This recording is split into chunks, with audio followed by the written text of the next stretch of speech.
I'm so glad to provide the teaching here in Digung Kargyu Samdaning, through the Digung Kargyu Samdaning, about the Hanoi Digung Kargyu Dharma Center. Through that, and it is my first time to hear this place, this extraordinary place. So, and then as the Lapon Nerbu and Lapon Sonam, they requested me to give a about the teaching, the short teaching, which is called the teaching is about the refuge teaching about. And then maybe next time we are going to make some decision which is for maybe some weeks, and I'm going to give some teachings, and then that I will going to declare later, maybe next time. So now this I'm going to provide this the refuge one for the three jewels. How do we take refuge? And however you know the refuge practice, but there are some also new Dharma practitioner, new Sangha, and also the all Sanghas also important to know to about this again this make a clarity about this refuge. So therefore I am going to give this today is the refuge about this explanation about the refuge teaching. Then thank you very much for participating in this today.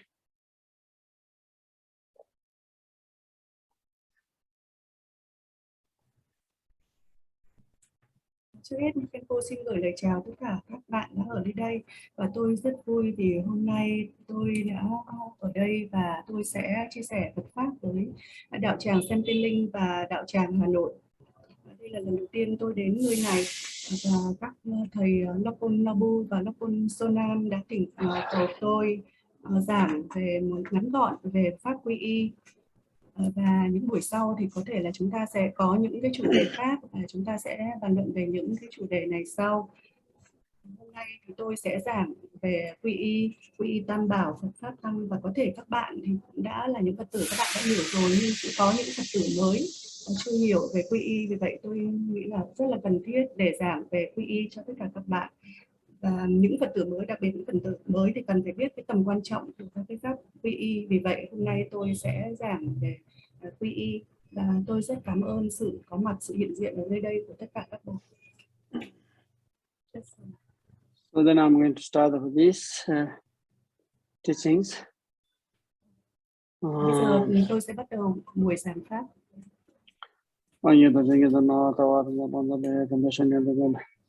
Udam le la ku cha le la mar ja no ja mar se ka unje dane ye mer te ba je ka sam ja la ku cha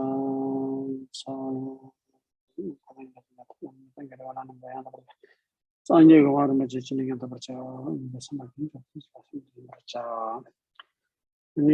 now the listening about the teachings with this generate the bodhicitta for the sake of all the sentient beings to attain the liberation and ultimately attain this the Buddhahood. Trước khi bắt đầu nghe giảng pháp thì chúng ta sẽ phát khởi bồ đề tâm, phát khởi cái động cơ rằng tôi nghe pháp, giảng pháp vì lợi ích của tất cả hữu tình chúng sinh đạt đến giác ngộ giải thoát. And during the listening the teachings and then so have a very good motivation, pure mind.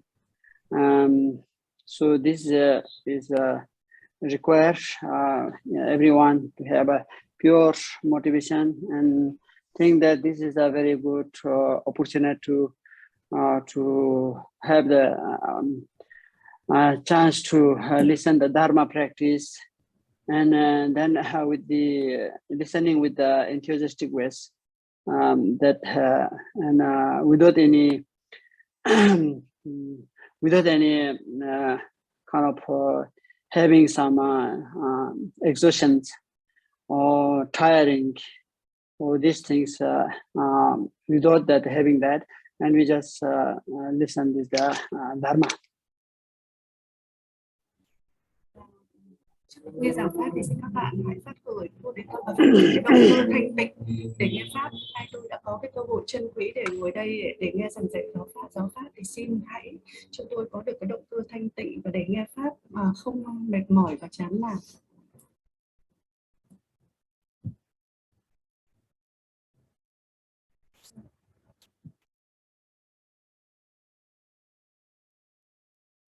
Sorry, you are muted, Khenpo. Okay, so Dharma, what is the definition of the Dharma? Dharma means actually to make the progress our mind, and Dharma means progress our body, speech, mind. So need to make some progress and progress, and so from our mind, which we have that not having the pure motivation, not having the pure artistic intention, and those kind of to make a better, increase. And from the body, our behaviors, would you have the bad behaviors, or those we just try to have good behaviors, good and body, speech also. Whenever you utilize some speech and kind of which harm the speech from to others, and then since now I want to make a progress, having my speech. I want to use that speech, pleasant speech, since now onwards, now having these teachings. That is called the Dharma. Thầy có nói là pháp là gì? Pháp là cái quá trình phát triển, chuyển hóa thân khẩu ý của mình. Tâm của mình có nhiều khi là không có thanh tịnh, và thân của mình có nhiều cái tập khí, cái thói quen xấu, khẩu của mình có cái xu hướng nói những lời độc ác, làm người khác. Vì vậy thì mình hãy cố gắng để phát nguyện rằng tôi sẽ cố gắng chuyển hóa cái thân khẩu ý của tôi, thì đó chính là pháp. So we have been habituating in our mind in the previous life, and habituating about our mind that negativities, attachment, ignorance, kind of desires and hatred, and this we have inherently in since the previous lives. And now it is not sufficient only one time I want to make better my mind, and we need to make our body, speech, mind constantly, and constantly need to repair, constantly our body, speech, mind to make a increase, and so then that is where gradually our mind going to develop. And it doesn't develop only one time you listen to Dharma and you set up your mind and better way, artistic mind. This is not that much sufficient, and we need to have this kind of artistic intention to constantly, right? Constantly we need to having that consciousness, conscious that making our mind, whether you sit, whether you walk out, whether you are having meal, or whether you are having communicating whenever we have these things, and we always have some mindfulness, and always through the mindfulness, and we attempted to develop our mind in better way.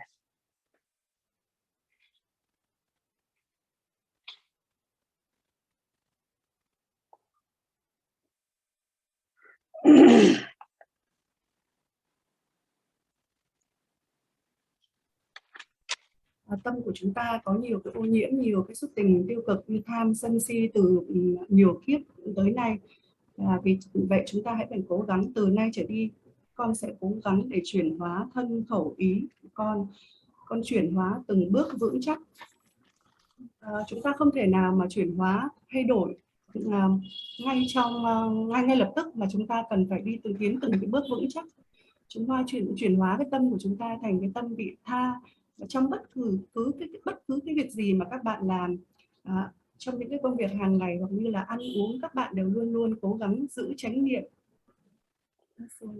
So then after that we need to again we need to investigate ourselves and whether my dharma is increased or not, and then we need to investigate. We have to have the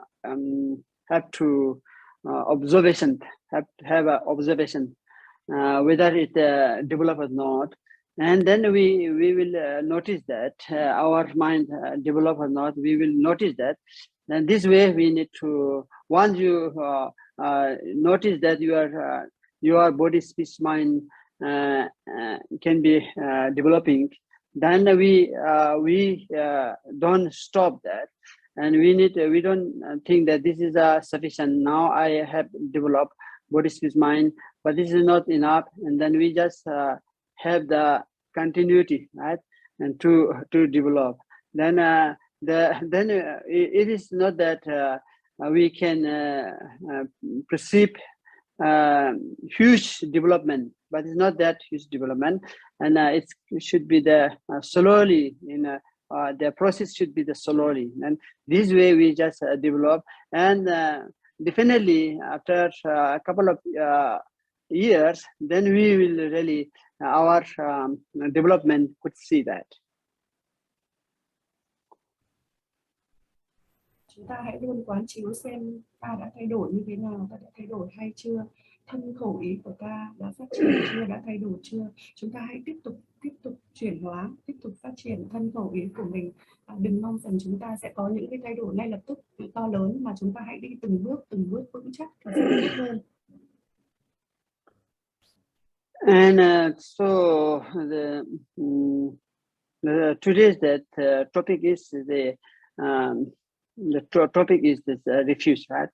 And initially we are having this refuge, and what does mean that the refuge? And the refuge means for having refuge Buddha, Dharma, Sangha, and then what is the Buddha, Dharma, Sangha?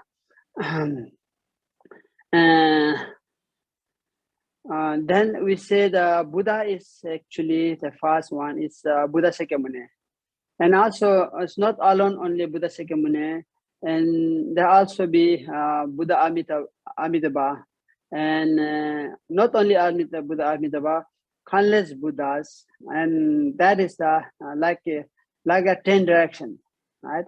And there are 10 directions. There are countless Buddhas exist, right?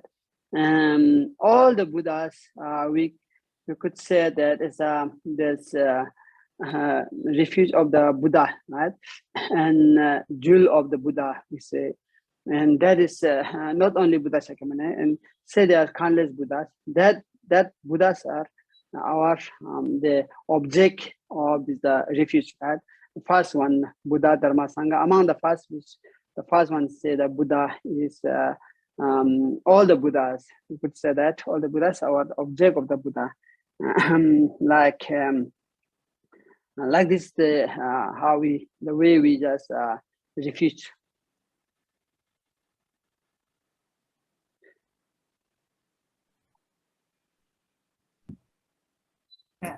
thầy sẽ giảng là đầu tiên là cái topic, cái chủ đề của ngày hôm nay là giảng về quy y.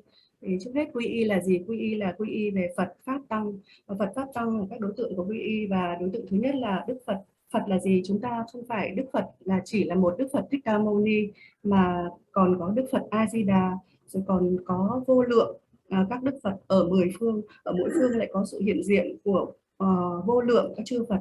Vậy là cái đối tượng quy y đầu tiên của chúng ta là chư Phật, và chư Phật đây là chư Phật, vô lượng chư Phật, chứ không phải là chỉ là một Đức Phật Thích Ca Mâu Ni. Đối tượng quy y đầu tiên là Phật, chư Phật.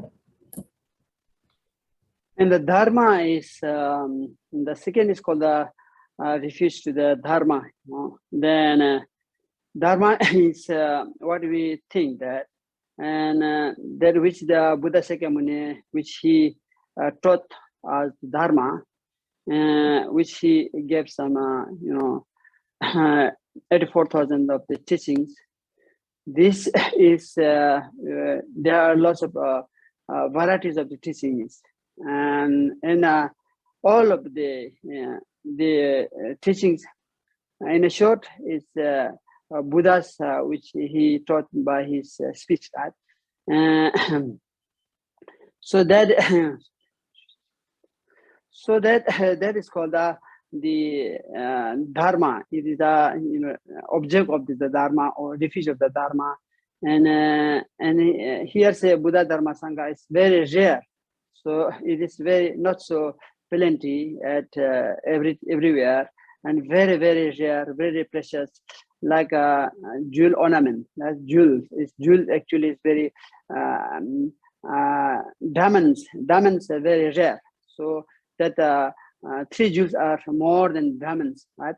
So diamond we could buy if you have money, and 3 jewels we could not purchase that. And so therefore is Dharma is which is Buddha gave the teachings. For instance, the 4 Noble Truths, and there's many the varieties of teachings, which is called the Dharma.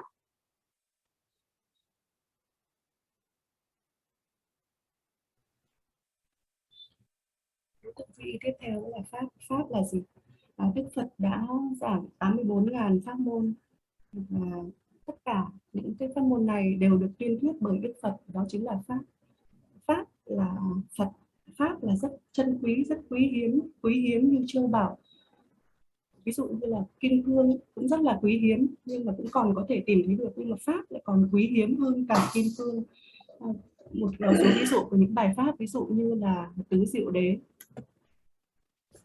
And then there's the third one is called the Sangha. Right? Sangha is means in areas, for instance, that like it's a Manjushri or Manjushri, and that all the Bodhisattvas, like it's Avalokiteshvara, Chandrasik, and also it is high that levels, and even we say the pure full monks, or and novice monks also, we could say that the Sangha.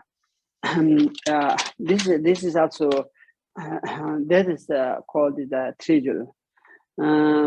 Then okay, you can say that.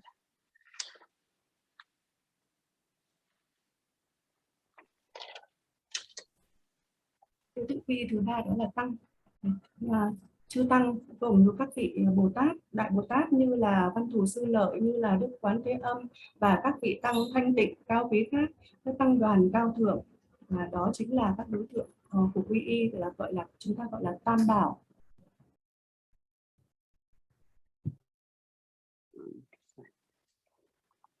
The reason why we say the very rare, the reason why we call the very rare, the 3 jewels are very, very extremely rare. So why it is that? The reason, and the reason is called it is it's very extremely rare to get that. So Buddha Dharma is we cannot buy the 3 jewels from the stores. that is very rare, and you might think that, and might think Buddha Dharma is available plenty. Why? Because there exists something, right? That is not that. So we have this we have this precious human life, right? And we are born in this in this world, in this realm, and once you have this precious human life, that is a and then that's why we able to receive the teaching. Once you have the human life, and an animal form and others form, they don't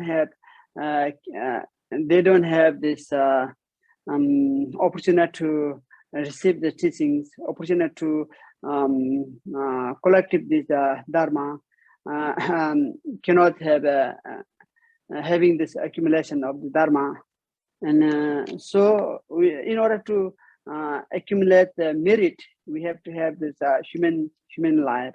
So and we are not that always having this precious human life, and it is rare also. And now we have this precious human life. Now we have this opportunity to do the dharma practice, and even still we just ignore, maybe neglect to have this the practice of dharma, and make always having the procrastinate, having the procrastinate, and so that is not so right. So we have to once you have the dharma human precious life, you have to be the practice. You have to do always every single moment. We have to utilize the dharma practice. So that is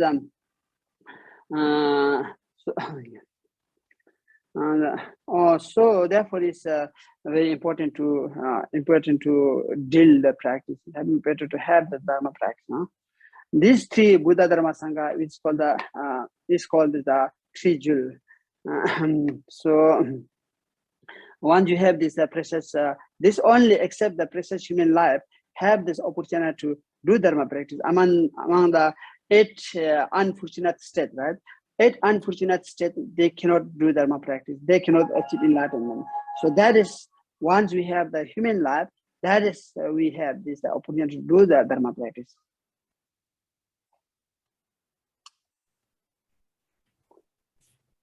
Bạn có thể hỏi là tại sao con lại hiếm quý, tại sao Tam Bảo Pháp lại hiếm quý, trong khi nói rằng có thể là có thấy là chư Phật vô lượng, chư Phật ở khắp mười phương. Hiếm quý bởi vì rất khó gặp và không thể mua được, không thể mua bán được. Thân người quý hiếm khó gặp. Chúng ta đã có được cái thân người này là chúng ta có được cái cơ hội chân quý để lắng nghe giáo pháp và thực hành giáo pháp. Chỉ có thân người mới có cái khả năng này. Các con vật không có khả năng để lắng nghe giáo pháp, để tích tập công đức bằng việc thực hành giáo pháp. Vì vậy chúng ta đã có được cái thân người quý hiếm này. Chúng ta cần phải trân trọng từng phút, từng giây một để bước vào con đường tu tập và tích tập công đức. Phật pháp tam bảo chân quý chúng ta đã có được, thì chúng ta cần phải tận dụng cái thân người chân quý hiếm quý này để mà đi theo con đường của giáo pháp.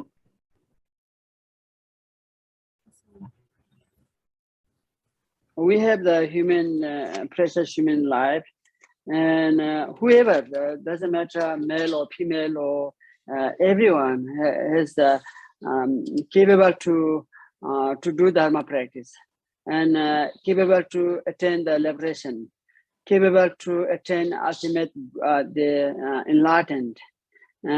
It is only except doing the practice of dharma.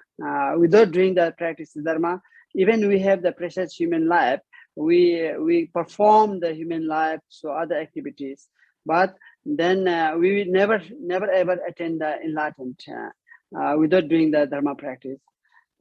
So once you have the elegant that human life, right? Very precious, very that. So that once you follow the dharma practice, and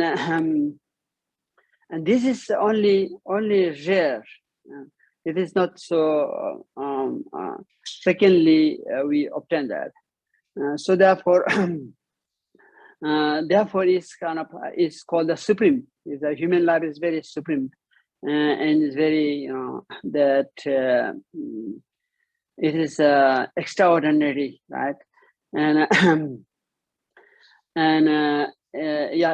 so that is called the human life. So in us, when you think ourselves, when you think, and we have this we have the suffering, for instance, right? And we have human life that suffering of birth, suffering of the aging, and suffering of this sickness, suffering of this death. So this kind of four kind of major suffering in a human life. This is human life is we could say that major suffering, right? And then we have some method, right? We use the skill and from escaping that the suffering, and in the next life, in order to not to born again in the samsara, then we use our skill, we use our method, right? And not to being born again in the samsara in next life. So therefore even for okay, you can explain this maybe. Want to right? Thân người quý hiếm của chúng ta thì không có phân biệt là nam hay là nữ, không phân biệt giới tính. Chúng ta phải quyết tâm tu tập để đạt được cái giác ngộ giải thoát, thì chúng ta mới tận dụng được cái cơ hội của cái thân người quý hiếm này. Còn nếu như chúng ta ở trong cái thân người quý hiếm này nhưng mà chúng ta không có thực hành giáo pháp, không có tu tập thì cũng không để làm gì. Thân người là đặc biệt tối thượng, là cực kỳ đặc biệt quý hiếm, và nhưng tuy nhiên chúng ta cũng phải chịu, có cái thân người này chúng ta cũng phải chịu các cái nỗi thống khổ, và 4 cái nỗi thống khổ chính của cái thân người đó là cái sinh, lão, bệnh, tử. Vì vậy chúng ta cần phải có cái kỹ năng, cần phải tu tập để chúng ta không còn quay trở lại cái luân hồi, không còn quay trở lại cái sinh tử nữa.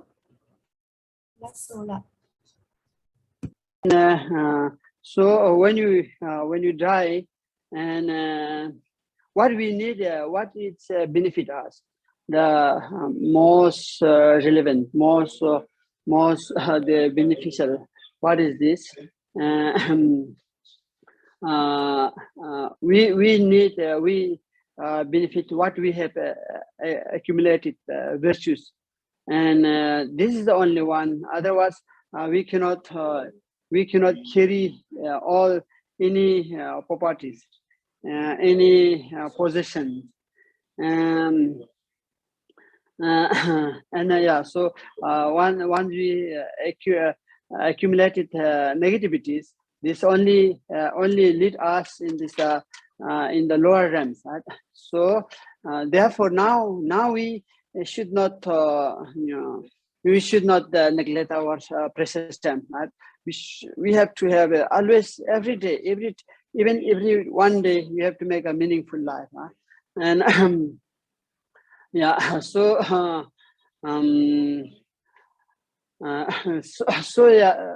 even once you have even a family member for the children, for example, and have this loss of property, but yes, in this life is useful when you having a departure in the next life, and we cannot go with our family members, and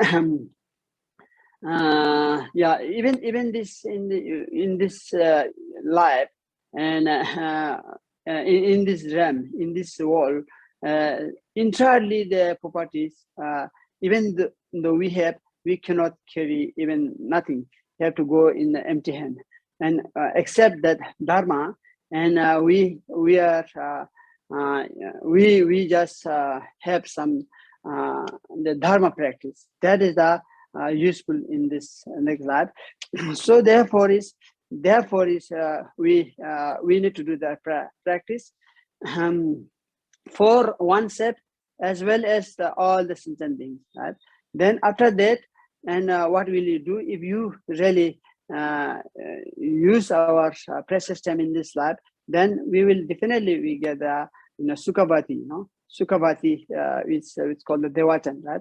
We will definitely attend the Sukhavati, right? So that is in our hand, right? That is we need to understand that.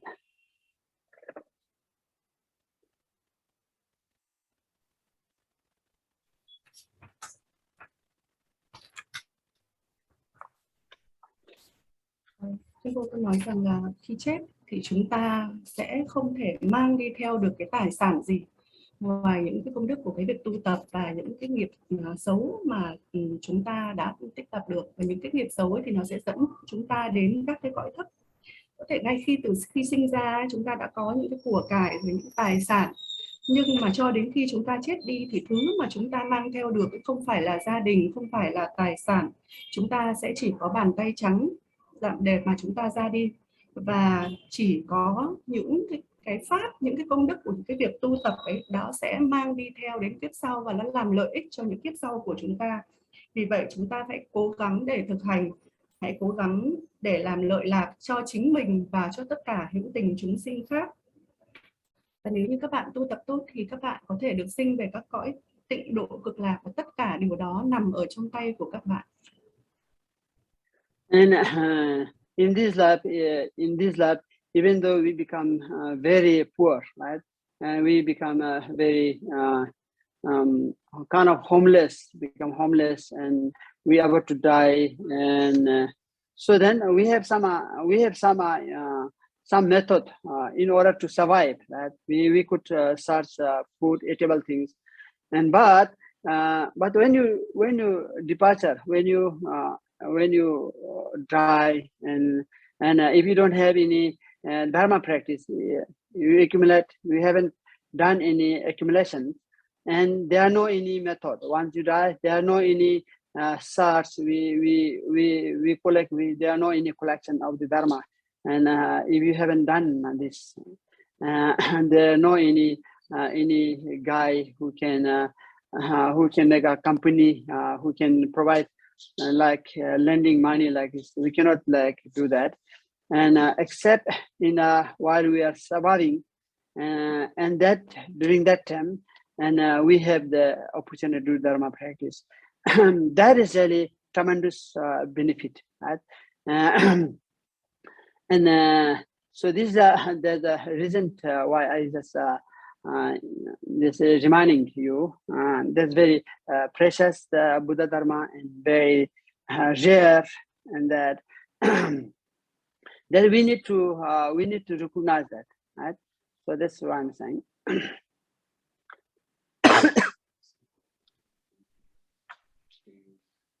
Trong cuộc đời này có thể các bạn là những người vô gia cư, không có tài sản, thì các bạn vẫn tìm được cách để các bạn sống sót. Nhưng nếu như các bạn không tu tập thì khi mà các bạn ra đi, các bạn sẽ hoàn toàn không có tích lũy được gì, sẽ không có gì để mang theo, sẽ không ai có thể cho các bạn được gì. Như là ví dụ như chúng ta nghèo khổ thì vẫn có người cho chúng ta tiền, nhưng còn ở đây khi các bạn ra đi, nếu các bạn không có công đức, không có cái gì ở trong tay tích lũy bằng cái việc tu tập, thì sẽ chẳng ai có thể cho các bạn được, không có ai đồng hành cùng các bạn được, chỉ có thể có con đường tu tập mà thôi. Vì vậy tôi nhắc lại rằng Tam Bảo là vô cùng chân quý, là quý hiếm, các bạn cần phải nhận thức được điều đó. Can you hear me? Yes, I can hear you. Okay.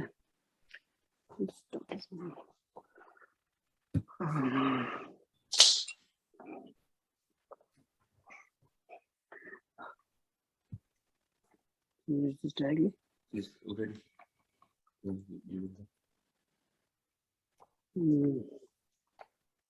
And then how to we how's that refuge for the three jewels? I'm sorry, Khenpo, there's echo. Can you turn off one phone?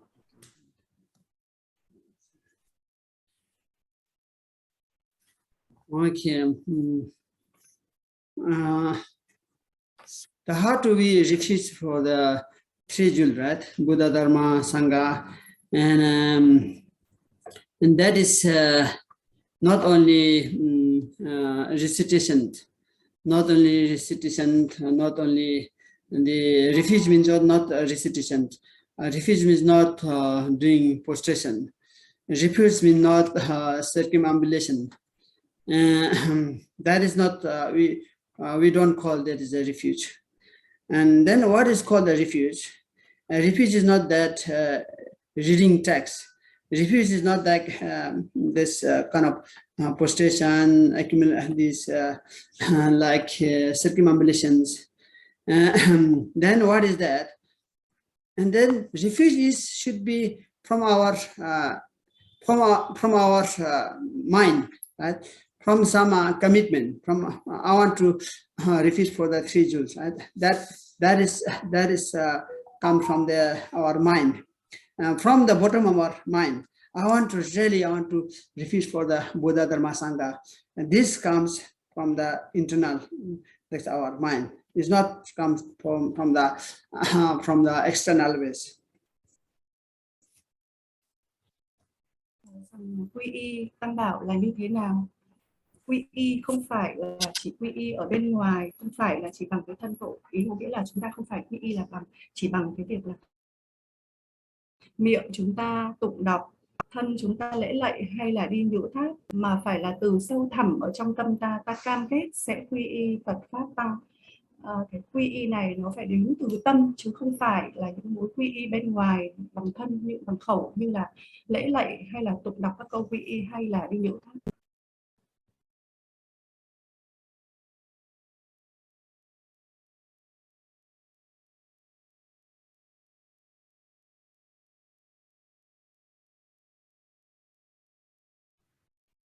You mute. Once you refuge to the Buddha, then we have to have some commitment. What is the commitment? Commitment means from today, from onwards now, from today, I'm going to refuge to the Buddha, Buddha Sakyamuni, right? And then till I achieve enlightenment. So we have make some commitment. I'm going to none of them others. I want to refuse to them, except this Buddha Sakyamuni. I'm going to refuse that, and then this where doesn't matter whether you are traveling. You are traveling the varieties of the places. You are moving any places, and but still we just refuse to the Buddha, Buddha Sakyamuni. Buddha Sakyamuni is my teacher. Buddha Sakyamuni is my precious teacher. Buddha Sakyamuni is my precious guide. Buddha Sakyamuni is my my kind of priceless teacher like this. This we keep in our mind, right?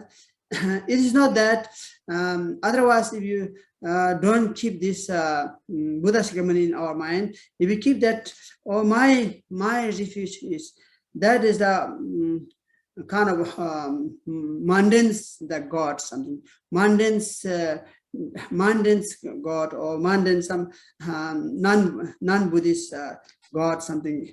If you keep that then we are not Buddhist. Even we are not Buddhist. We don't have any foundation of this Dharma practice, because we lose the refuge, right? So so we need to have some preparation, some like from today I am going to refuge with the Buddha, and not only this life, and lives until we will take next life, maybe probably again human life. Otherwise, we cannot attain one life. We cannot attain the Buddhahood. Right?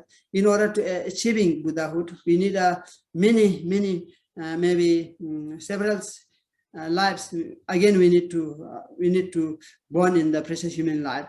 Then till that time, I don't want to change my goal. I don't want to change my goal. I want to still I'm going to refuse with the Buddha, right? Because Buddha is my teacher. Buddha is my kind of director, or Buddha is my God, something, right?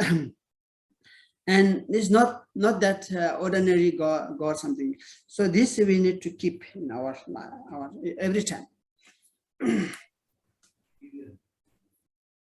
Chúng ta cần phải cam kết cần phải phát nguyện rằng từ nay trở đi con chỉ xin quy y Đức Phật Thích Ca Mâu Ni mà thôi, cho đến ngày con đạt được giác ngộ. Cho dù con đi tới đâu, cho dù con đã trải qua bao nhiêu kiếp thì con cũng chỉ quy y Đức Phật Thích Ca Mâu Ni mà thôi. Đức Phật chính là vị thầy tâm linh, chính là người dẫn đường cao thượng. Hãy luôn luôn ghi nhớ điều đó. Đặc biệt chúng ta không được quy y tất cả các cái vị thần ngoại đạo, các vị thần thế gian. Nếu như chúng ta quy y các vị đó là chúng ta đã mất cái giới nguyện quy y. Và chúng ta cần phải có cái tâm rằng từ nay trở đi con xin quy y chư Phật đời này, kiếp này, cho đến tất cả những kiếp vị lai, cho đến khi con đạt được giác ngộ. Vì chúng ta không phải là có thể là đạt giác ngộ ngay đời này, mà có thể chúng ta sẽ còn phải tái sinh một vài kiếp. Thì chúng ta hãy luôn luôn phát nguyện rằng con không bao giờ thay đổi. Mục tiêu của con là luôn luôn quy y Phật cho đến khi con đạt được giác ngộ. So we have this kind of perspective, right? It's my teacher, my supreme teacher is the Buddha Shakyamuni. Always, forever, right? Forever he is my. For example, my mother, my father. It's not that my mother's today is my mother's. So your mother. I want to say she is my mother, and the next month she is not my mother. Some others we cannot consider. You know, she is my mother until she, you know, apart from this life, right? Still our mother we consider. Similarly, it is our Buddha, the teacher in refuge, and Buddha is forever in next life until I attain enlightenment. That is, we need to keep this kind of intention, this kind of view always. Then second is called then it is called we are refusing Buddha, right? We are really we are follower of the Buddhas. we are really Buddhists. We are practicing Buddhist. We are refusing the Buddha. Then that is called the refusing that Buddha. Then the second one is refusing or refuse to the Dharma is called the and then again we need to think once you refuse to the Dharma onwards today, and I'm going to refuse to the Dharma, right? From Dharma for my next lives, you know, and many lives, and until I attain the Buddhahood, I'm going to refuse the Dharma. And Dharma is which is called this, which is Buddha Shakyamuni. His teachings, you know, he's taught us. So this is the called the Dharma, right? And then I want to accomplish the Dharma, and so and then I want to accomplish Dharma, and we have some also commitment, right? Without having the commitment, it's also not so stable. Not so stability, and we have to have some stable. We have to have some commitment. So to do the Dharma, that I want to accomplish the Dharma. My path, my direction, my path is the Dharma, right? And always say my path is the Dharma. You know, And my path is, which is Buddha Sakyamuni, which he taught the Dharma. And it's not my Dharma is not that non-Buddhist, who taught is the Dharma is not my Dharma. My Dharma is not so others gods or who taught this Dharma is not my Dharma. My Dharma is who taught the Buddha Sakyamuni taught. That is the only my Dharma is that. And this keep your mind. And and think that the non-Buddhist Dharma I cannot accomplish. I cannot practice that. And what I'm going to practice the Buddha Sakyamuni, which he had shown that. So that is, I want to do my next life, even next life, even that many lives we are going to born many lives in order to attain enlightenment, right? So then it's not, I'm not avoiding that Dharma, only this life I want to do, and not I'm going to do in next life. And we want to have intention to do my Dharma. I will do the make some expression prayer. I want to do my Dharma in next life also. That is my Dharma is the Buddha Sakyamuni's teaching. This is my Dharma. We need to keep this in our mind.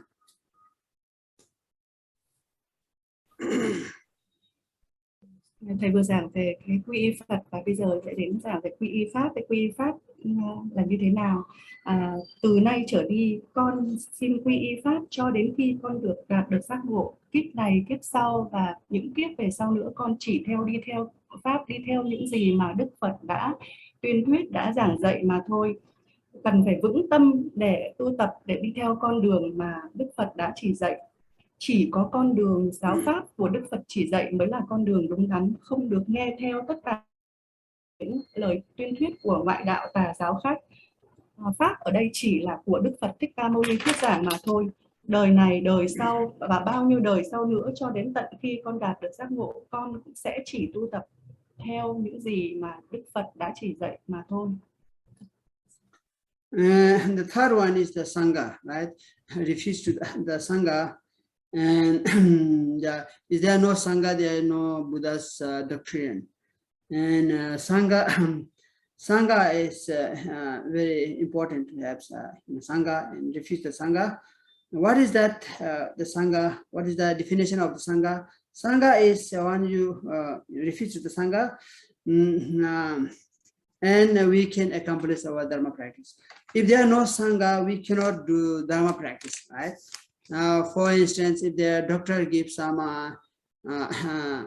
we consult the doctors, and doctors can diagnose the patients, and then doctors, then we need is a nurse can help us, the time to time giving the medicine, medications, and those, and always we rely on that kind of this in a hospital, and that nurse can help. Like similarly, we need is Sangha is kind of a company, right? And once you have Sangha, Sangha can Sangha can demonstrate us. Sangha can help us. And if you don't know, if you have having some confusions, then Sangha can help us. So therefore, is if you want to go any direction, any location, any places, then we need this we need the map. So in order to get this, there are some and likewise, the Sangha is like make the company like this, right? Who guide us. And even there's a Buddha's teaching, if there are no Sangha, we cannot do the Dharma practice. And so therefore, that the Sangha is showing that Sangha is showing that the path, right? Sangha is helping, demonstrating, and how do we do Dharma practice? That teaching or something, showing something, right? So therefore that we need to learn again and again, and we need to have some promise, right, to do that from today towards onwards. And that I want to do. I want to refuse with the Sangha, and until that many lives I want to refuse the Sangha, and not only this life, many lives, and I'm going to refuse the Sangha. And that is kind of company, right? Like it's like was need to do like that. Đối tượng PI thứ ba là tăng đoàn chân quý là gì? Chúng ta nếu không có tăng đoàn, ta không thể tu tập đạt đến giác ngộ được. Cũng giống như là khi ta có bệnh, ta đi khám đến bệnh viện, ta đi khám bác sĩ trần bệnh cho ta, nhưng chúng ta cần phải có y tá, có điều dưỡng cho chúng ta, uống thuốc chăm sóc chúng ta thì chúng ta mới khỏi bệnh được. Thì tăng đoàn cũng giống như là những người y tá, những người điều dưỡng đó. Chúng ta cần phải có trên con đường tu tập, chúng ta cần phải có những người đồng hành, giúp đỡ, giải tỏa những thắc mắc, những nghi vấn, và đó chính là tăng đoàn. Có pháp bảo, có Phật bảo, có pháp bảo mà không có tăng bảo thì chúng ta cũng không thể nào đi theo con đường này được. Chúng ta cần phải có những người cùng đồng hành với chúng ta trên con đường, chỉ dẫn, đồng hành, giúp đỡ. Vì vậy, từ nay cho đến khi đạt được giác ngộ, ta cũng phát nguyện rằng con sẽ luôn luôn học nữa và sẽ luôn luôn tu tập đi theo và quy y, hướng nguyện là sẽ quy y và đi theo tăng đoàn cho đến khi đạt được giác ngộ. So the real that the Sangha is we call the Aryas, the Sangha, like it's like Bodhisattva was, Avalokiteshvara was, and Manjushri, and then is all the Bodhisattvas are the Sangha. And then we think all the Sangha is my my company, right? And to do the Dharma practice, those are just my that company. And while we are kind of accumulating the virtues, those are my real Sangha. But it's not my not that Sangha is which is not my non-Buddhists who do that practice. Those are not my Sangha. My Sangha is not that non-Buddhist practitioner. And that is we need to keep, your mind. And my Sangha is my that the Avalokiteshvara, Manjushri, so those the Sangha, even that the full monks and that practitioner, high practitioner, those are my Sangha. And we need to recognize. So that is with three say Buddha Dharma Sangha. We need to refuse them from our bottom of heart. That is so refuse with the Buddha Dharma Sangha, right? And as I mentioned this before, the refuse about that. And again, it's very, very important things. There are three important things. What are the three important things? That that is need to generate this generate mind, right? And it is mind generation is we need to require that. We need to do that, have that, and then like first we just accumulate kind of recitations, reading the text or scriptures, and when you accumulate circumambulating, and whatever we do the Dharma practice, and the objection, the intention, and one intention we need to have, what is the one intention? Not only myself is not only myself, only this life, only this, not only this life purpose. I'm going to do Dharma practice, you know. And not only this life, I want to receive the meal. That's why I want to do Dharma practice. And I want to do Dharma practice in order to success my activities, in order to success my work or job. So that's why I want to do Dharma practice.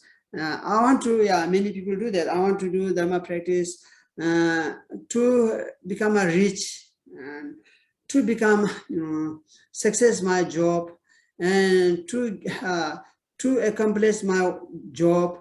I can success my do Dharma practice, my interview, success my interview. I want to do Dharma practice, in order to become my highest titles and getting receiving like this. And this is actually, that is intentions, very, very low intention, right? That is intention is very, very weak intention to do Dharma practice. And we have the Dharma practice, not only this, more we have our mind more elaborate, some more focus to the next life, right? Even next life, having human life and do Dharma practice and ultimately attain enlightenment. That purpose, if you have this motivation, intention, that is the great intention. That we need to have that. That we need to always take care, always think that.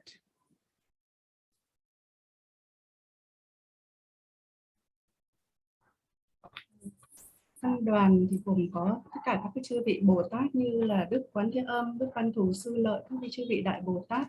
Hãy luôn luôn nghĩ rằng tăng đoàn là người bạn đồng hành trên con đường tích tập công đức. Tăng đoàn không phải là các cái hội nhóm thế tục, mà là các vị Đại Bồ Tát, các vị tăng thanh tịnh. Từ sâu thẳm của trái tim, con xin quy y Tam Bảo Phật Pháp Tăng, con xin quy y tất cả các vị tăng thanh tịnh. Và Khenpo nhắc là rằng chúng ta cần phải đặc biệt lưu ý rằng khi chúng ta phát tâm, chúng ta tụng niệm, lễ lạy, đi nhiễu vân vân, thì chúng ta luôn luôn cần phải giữ cái mục tiêu của mình. Cái mục tiêu của mình là cái mục tiêu để đạt được giác ngộ trong đời này, những đời sau, cho đến tận khi con đạt được giác ngộ, con luôn luôn quy y Phật Pháp Tăng. Và cái mục tiêu của mình là để đạt được giác ngộ, chứ không phải là các mục tiêu thế tục như là con xin tu tập hành pháp để cho con có sự nghiệp thành công, để con có giàu có, để con có các cái công danh sự nghiệp. Đó chính là các cái mục đích thế tục.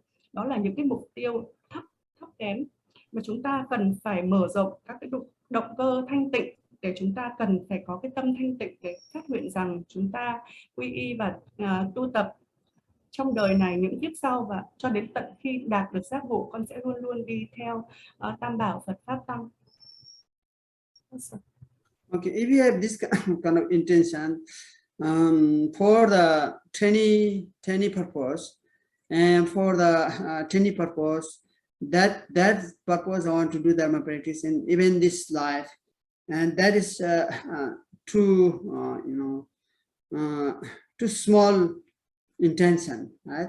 So that we need to abandon, and that need to we need to not to do that. And the second is called I want to do Dharma practice. I want to do refuge Buddha Dharma Sangha, and in this life I want to become very healthy, happy, inner happy, external happiness, and and to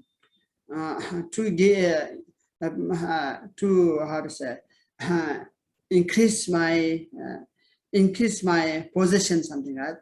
And or maybe I want to refuse the Buddha Dharma Sangha, the object not to being born in this the lower realms, like it's a hell, hungry ghosts, animals.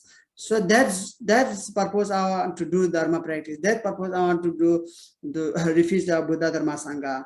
And that is again is very low intention, right? This is not so sufficient our motivation. And then also we think I want to do Dharma practice and refuge 3 jewels, Buddha Dharma Sangha. I want to being born in this both realms, like it's a human life, and that purpose I want to take refuge, like even there is also very congested mind, right? That is again very small, but actually it's not. It is it's also we think that. It doesn't mean that we never ever think that. Yes, we can think, but there is not so high intention, right? This is not that our huge motivation, right? Being is Mahayana practitioner, and we have a our goal, right? Motivation should be vast, That is that reason. So only this we should not think that we more our intention more elaborate, right? Make elaborate for all the beings' purpose, right? And that is we need to have that.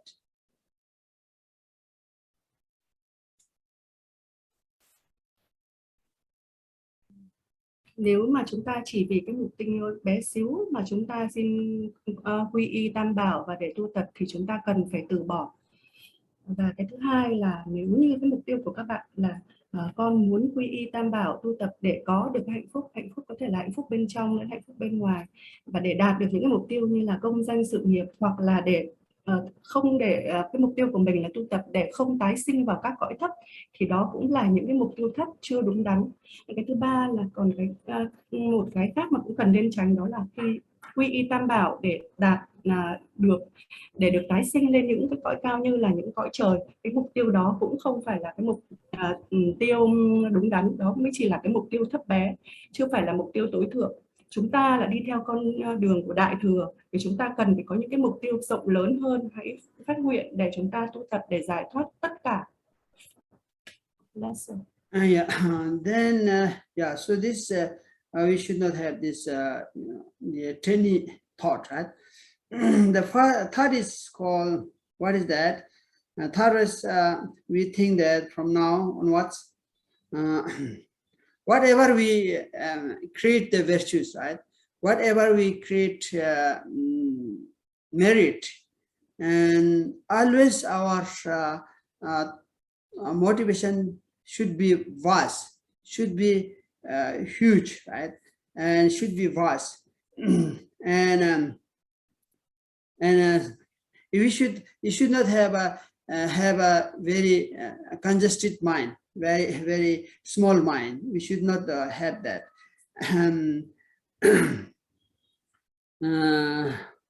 Even if you have a very low intention, then even we do the Dharma practice, it will not gain some huge thing, right? That we will not gain in latent. We will not attain like that, because our lack of this, our motivation, our generate. So when you generate the bodhicitta like this, and always have a huge motivation, huge for focusing for the I want to do all the sentient beings, right? Like for instance, from now onwards, I'm going to refuge for the Buddha Dharma Sangha, and I want to take refuge from the Guru, and then I want to do the Dharma practice, and for sake of all the sentient beings, without any exception, right? So this we need the huge goal for the space, for the sky. Why we give this the example, always sky, and sometimes we just give this example oceans. Why? Because sky is very, you cannot measure, right? Measureless or something, immeasurables.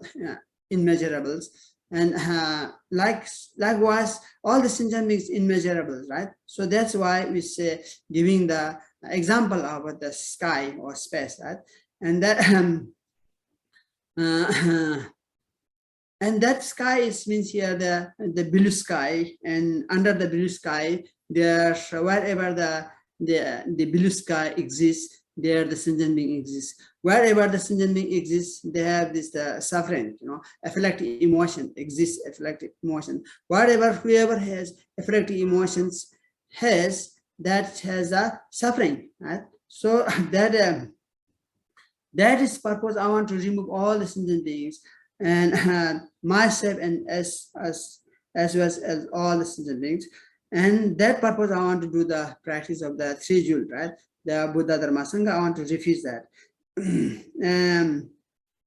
Then this kind of you generate your motivation.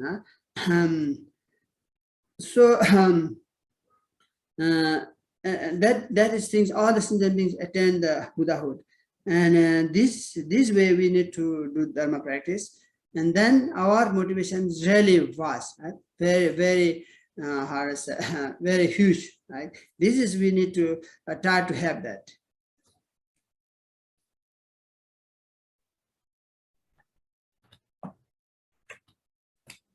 Chúng ta cần nên tránh những cái suy nghĩ, những cái động cơ bé nhỏ như vậy, và bất cứ khi nào chúng ta có thể tích tập được công đức thì chúng ta cần phải tích khởi cái động cơ rộng lớn vị tha, chứ không nên phát nguyện những cái động cơ thấp kém bé nhỏ.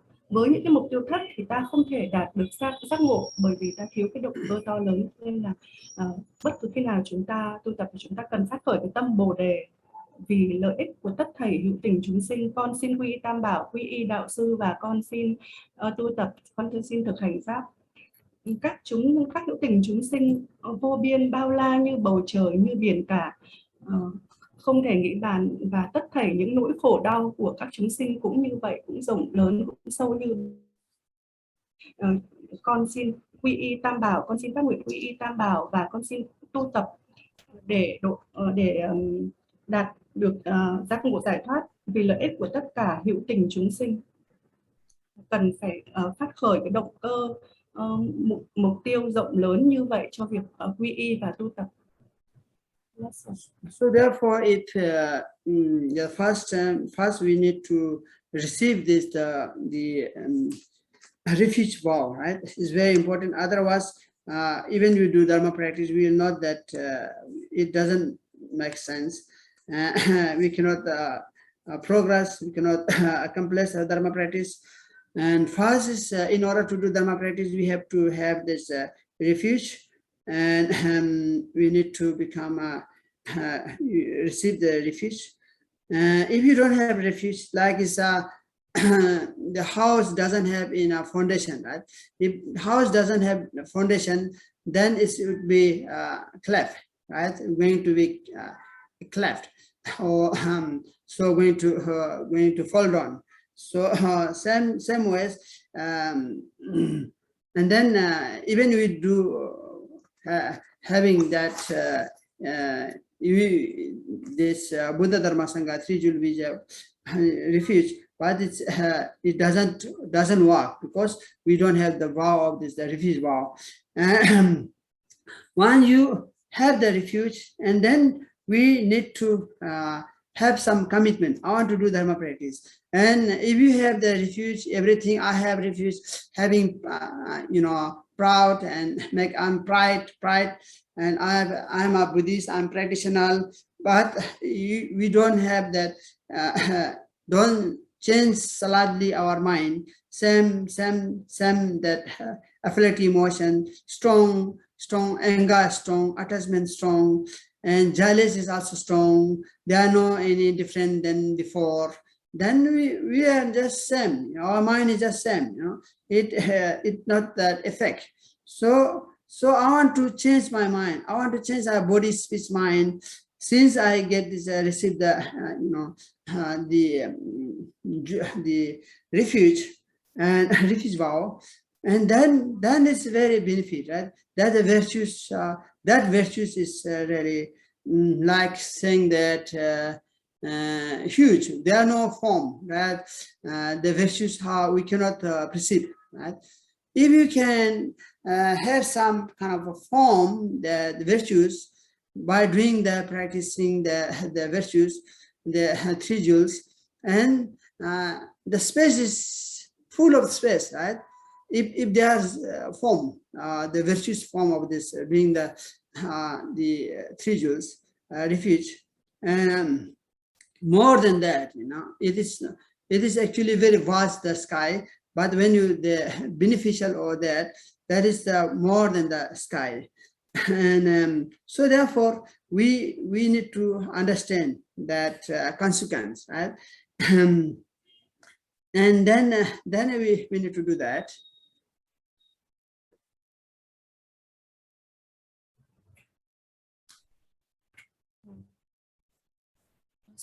Trước hết chúng ta phải nhận cái giới nguyện quy y.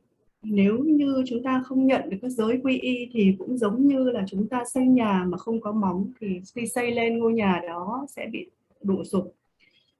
Sau khi đã nhận cái giới quy y rồi thì cũng cần phải cam kết, và khi đã nhận giới quy y rồi thì chúng ta không nên có khởi những cái tâm hãnh diện rằng bây giờ tôi đã là Phật tử rồi, mà thực sự chúng ta cần phải thay đổi các cái tâm ô nhiễm, các cái xúc tình tiêu cực của mình, thì đó mới thực sự là có lợi ích khi chúng ta đã nhận cái giới quy y.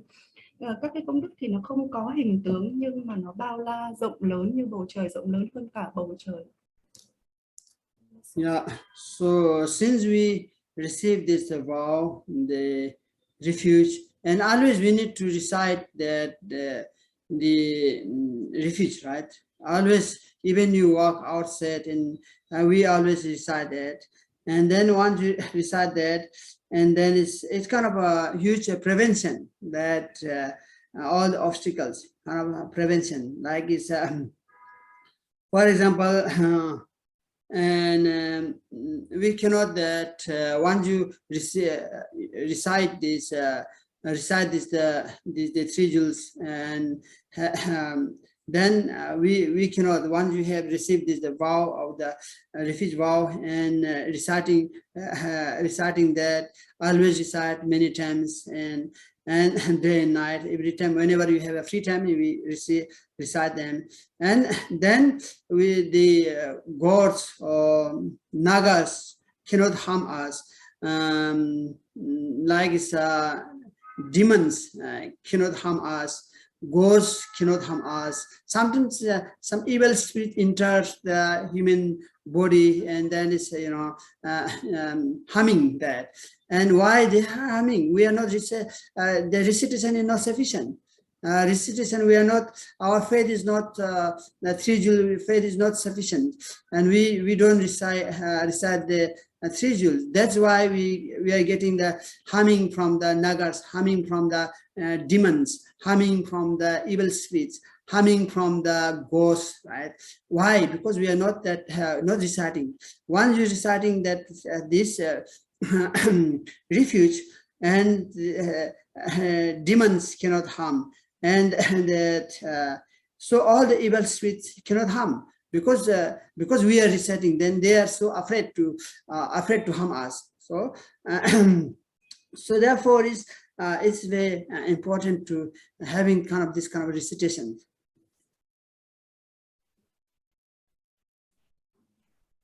Thầy nói về cái lợi ích của cái việc chúng ta tụng các cái câu quy y.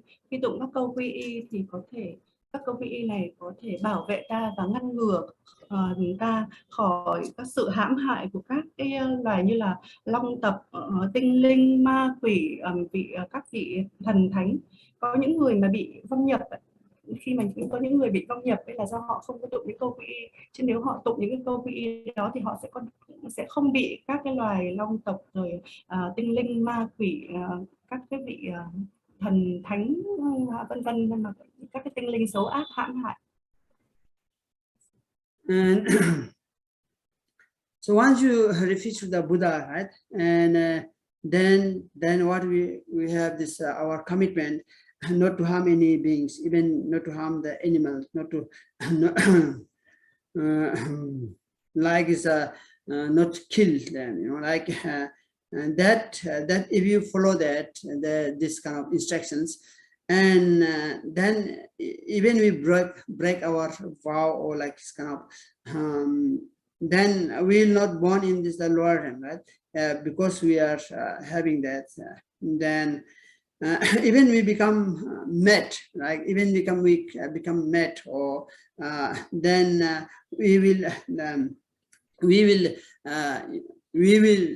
we abandon about the samsara, because we have been practiced that is the three jewels and refuge. So why it has become like that? Whoever from onwards now and having faith, and then all the beings, like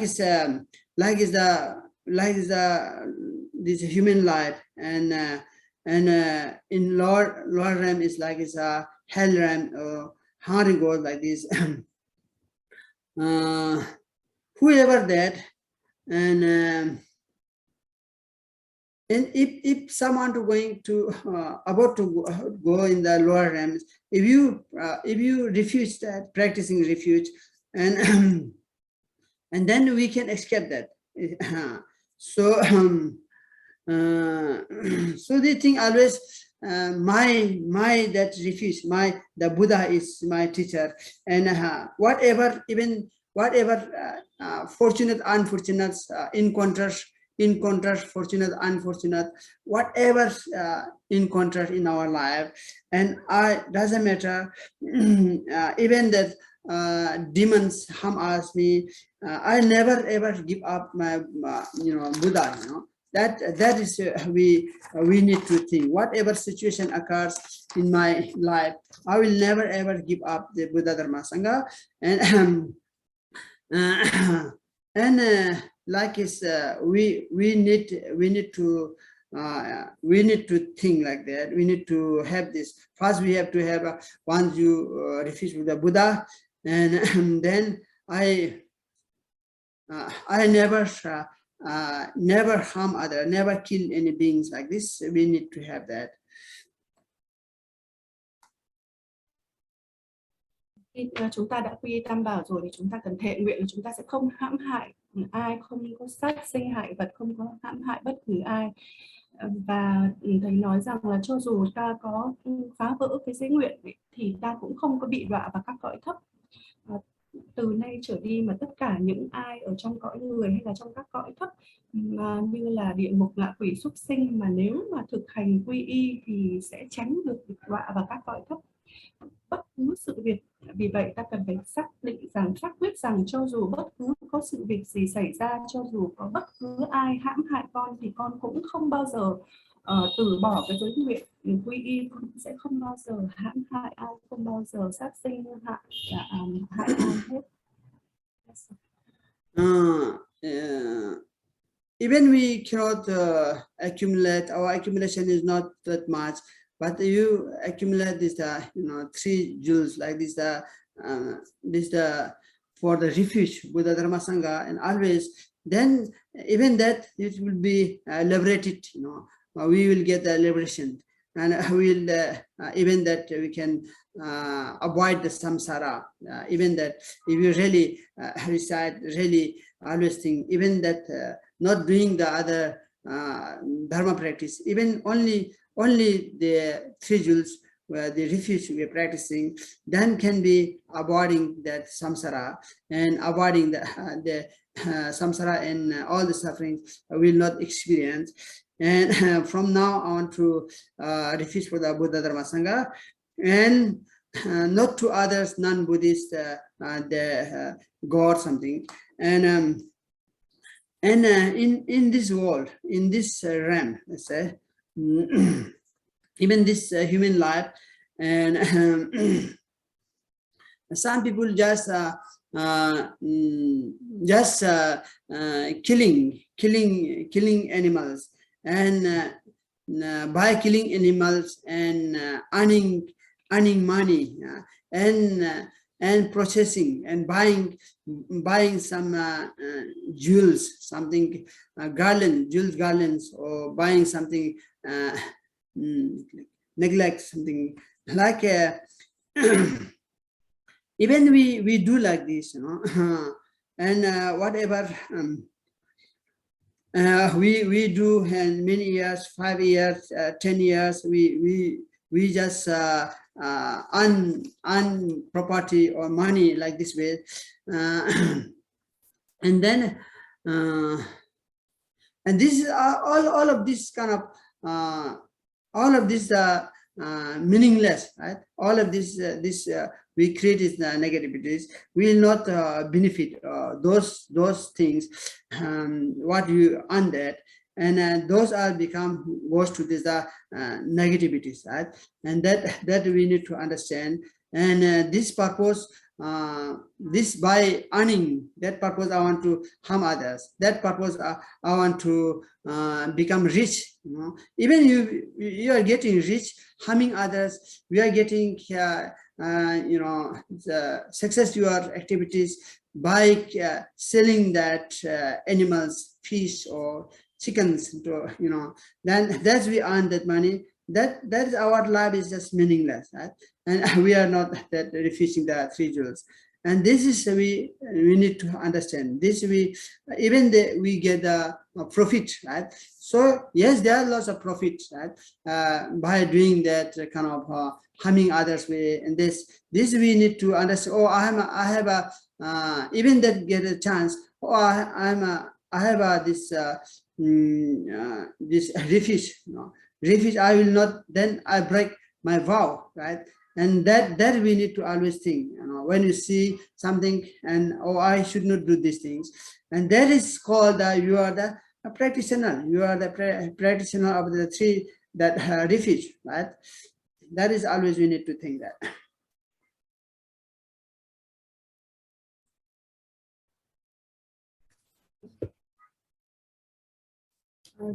Cho dù là các bạn mà không tạo được công đức, cho dù các bạn tạo công đức được không nhiều, nhưng mà chỉ bằng việc các bạn tụng đọc các cái câu quy y tam bảo thì các bạn cũng có thể đạt được giải thoát.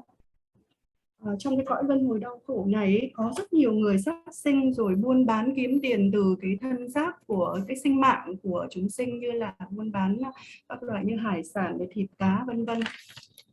Thì có thể là sẽ kiếm được nhiều tiền và rất là nhiều tiền, nhưng mà xét về mặt mục tiêu của Pháp thì điều đó cũng là vô nghĩa. Đó không phải là cái mục tiêu đích thực mà chúng ta theo đuổi. Và chúng ta hãy phát nguyện rằng con sẽ không bao giờ làm cái điều này, con sẽ không bao giờ sát sinh hại vật, không buôn bán kiếm tiền trên cái thân mạng của chúng sinh này, vì con đã thọ nhận cái giới nguyện quy y. So once you have this refuge, right, and there are 6 need to always keep 6 things, right? And always we need to remember, always need to care that. What are the 6, you know, 6 category or something? The first 3 are, and we need to, first 3 we need to accomplish. Always we need to accomplish, we need to care, and we need to understand that. And the second 3, we always don't do that, don't follow that. The second 3, never ever we follow, right? And first 3, among the 6, first 3, we need to always need to follow, always need to protect, and always need to we need to practice that. What are the first 3? You know? And the first one, and from today I'm going to, you know, the refuge with the Supreme Buddha, like, and that is we need to think. And then and always always we have a devotion towards the Buddha, because I received that. Then whenever you just you know, travels and other places, other countries, wherever you go and stay, whatever, and we keep the devotion, right? Always devotion. And if you don't have the devotion, even you recite refuge practice, refuge, and it doesn't get any virtues. So therefore, it's therefore the devotion is very vital, and even Buddha's image, right? Doesn't matter whatever image, even image is made by gold, made by mud or clay, or made by any substances, any materials, and we keep this faith, right? Always, even the tanka and even whatever image, even the tanka is broke, or maybe the statue broke, till we need to keep that faith, right? If that statue tankas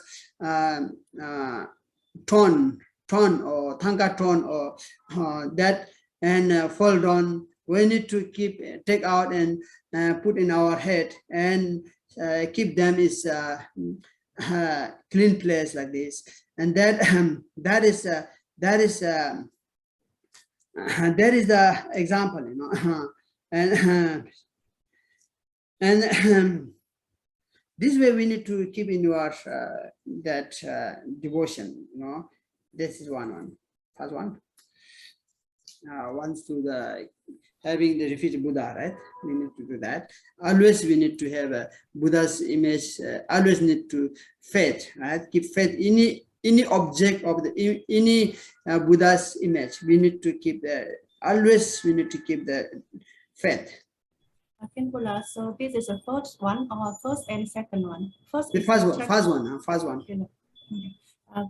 Khi đã quy y rồi, chúng ta có 6 điều cần phải ghi nhớ, và cái điều thứ nhất là khi chúng ta đã quy y chư Phật tối thượng thì chúng ta cần phải có cái sự tín tâm, cái lòng sùng mộ với chư Phật.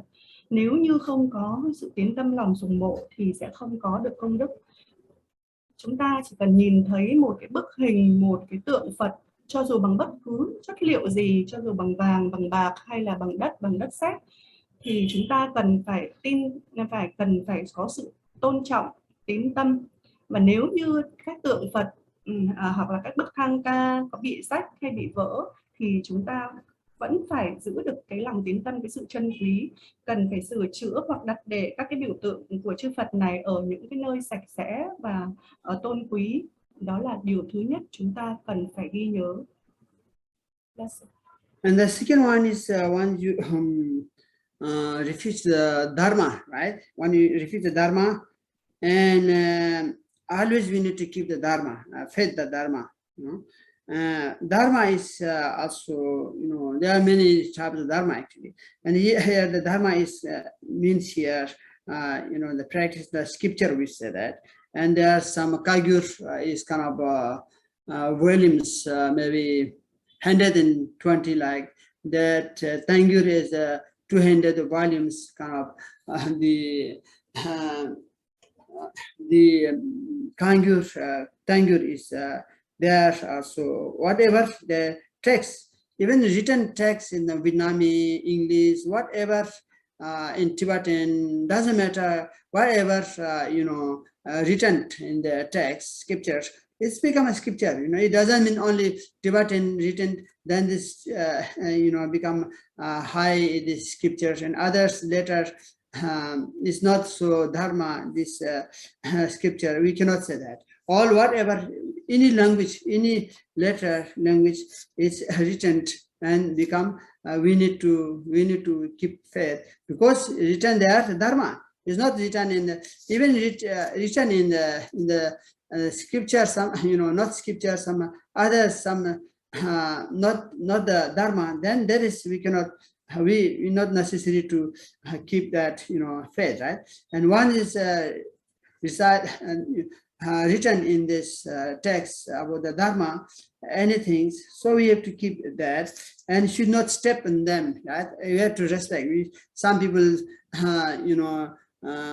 put that text in the ground, right? And we have to keep them actually on the table, right? And need to respect. We cannot step on them. And And so even that is fold on maybe one page, or maybe some torn that paper or text, and we still not step on them and keep them clean, take out and put our head and showing respect them. That is showing we have the refuge of the Dharma.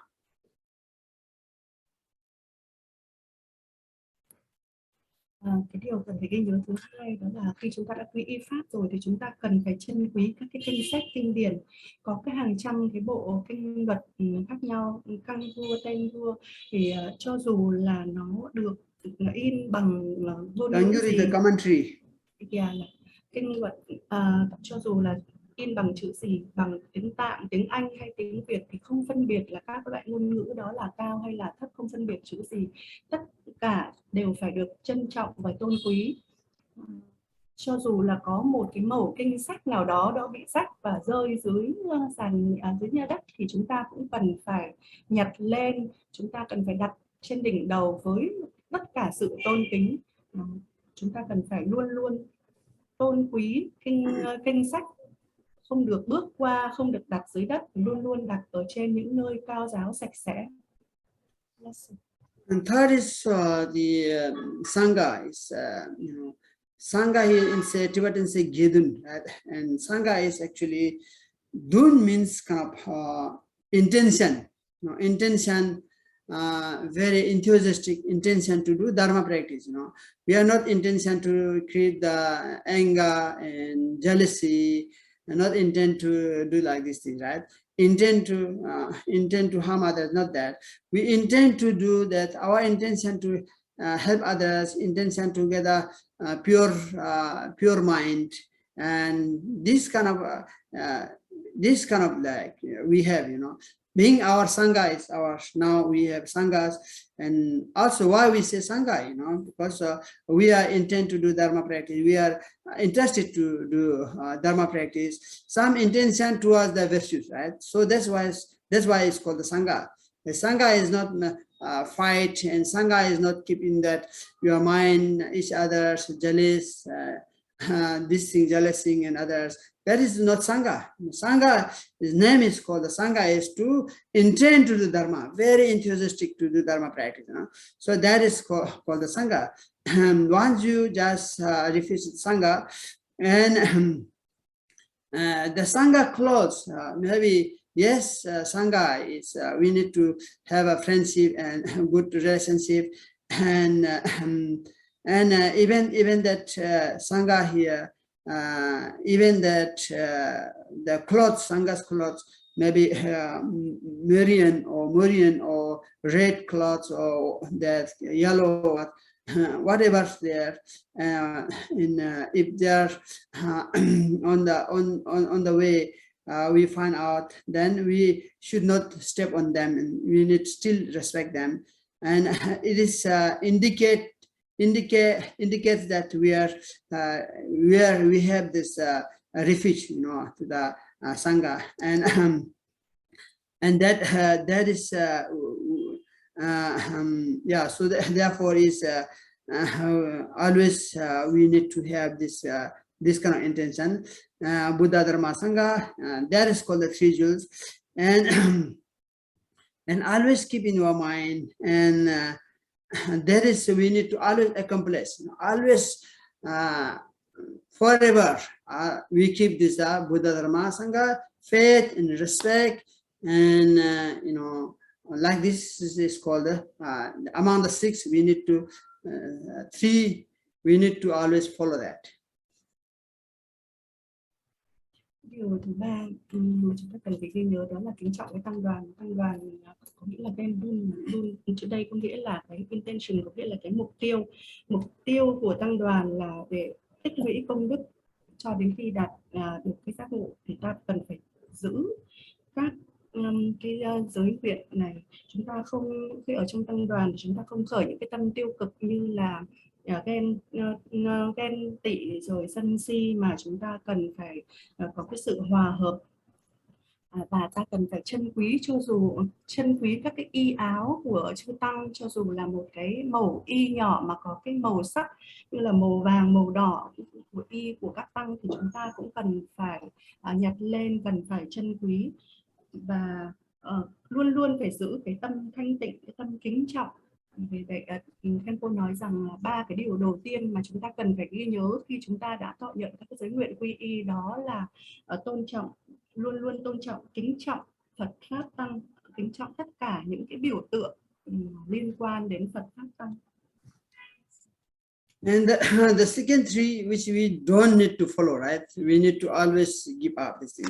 What is the one? First one, once you refuse, once you have the refuge with the Buddha, and then we never ever, refuse to the non-Buddhist gods, something, or that mundane gods, or nagas, or like this, and some oracles, right? Yes, we need to respect them. It doesn't mean we don't have respect them. You don't like this. You don't that follow. Oh, you are my supreme God, this refuge, and you are the one who guide me. You are the only one. This we never ever think that. What do we think? If we just respect them. Respect is always required. It doesn't mean you don't respect them. You just that underestimate. It's not that.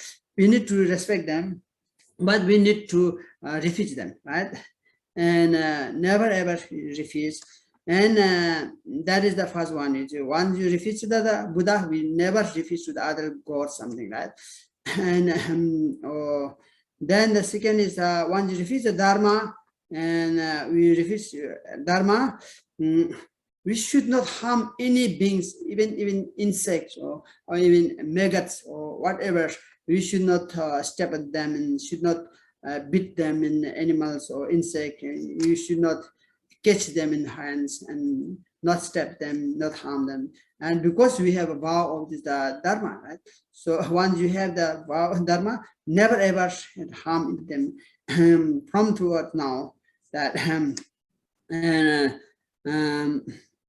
then we have some promise not to harm them, and always like that. And especially killing them, right? Especially killing among the 10 negative, this 10 non-virtues. The worst is the killing beings, right? Killing animals, killing beings. That is the worst, that among the 10 negativities and 10 non-virtues. And so harming that, once you have the refuge, the Dharma, not harm any beings, especially not kill them. So that is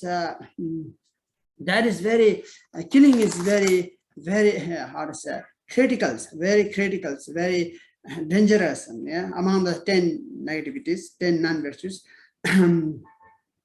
And everything, I have killed some things, before. I will go definitely in the hell, and I have done that. Among the 10 negativities, killing is bad. I have killed some animals, some things, before, because not knowing. Then now you are knowing. Now you know. Then you confess what you have done in the previous times and before. And for now, I know. Before I did not know, so that's why I have done. Then I want to confess them. Now I know. I will never ever do kill them. Killing them. We have to have the strong regret we have killed before and confess them. So now onwards, I will not kill any even insect. Right? I'm not going to kill that. That is we need to have that.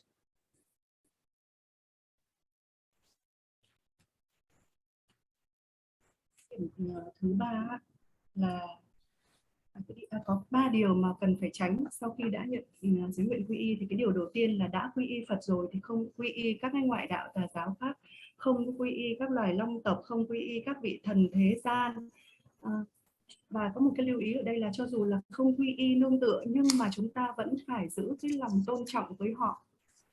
Cái điều cần tránh thứ hai đó là đã quy y pháp rồi thì không nên hãm hại, không cho dù bất cứ một cái loài vật nào, bất cứ ai, bất cứ loài vật nào, cho dù là một cái loài côn trùng bé nhỏ nào, chúng ta cũng không được hãm hại, giết hại họ.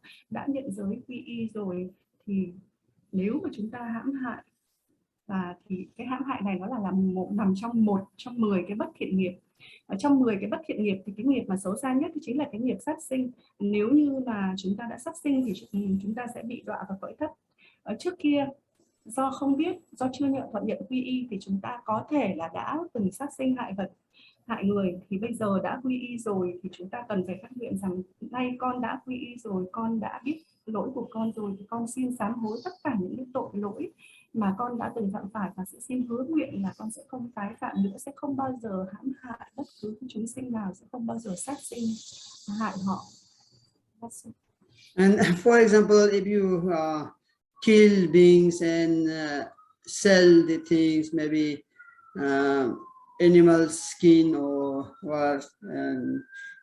killing them and selling them, and maybe whatever, some animal has some precious in their bodies, and elephant trunk that selling that maybe earn money and building monastery or house, or maybe you want to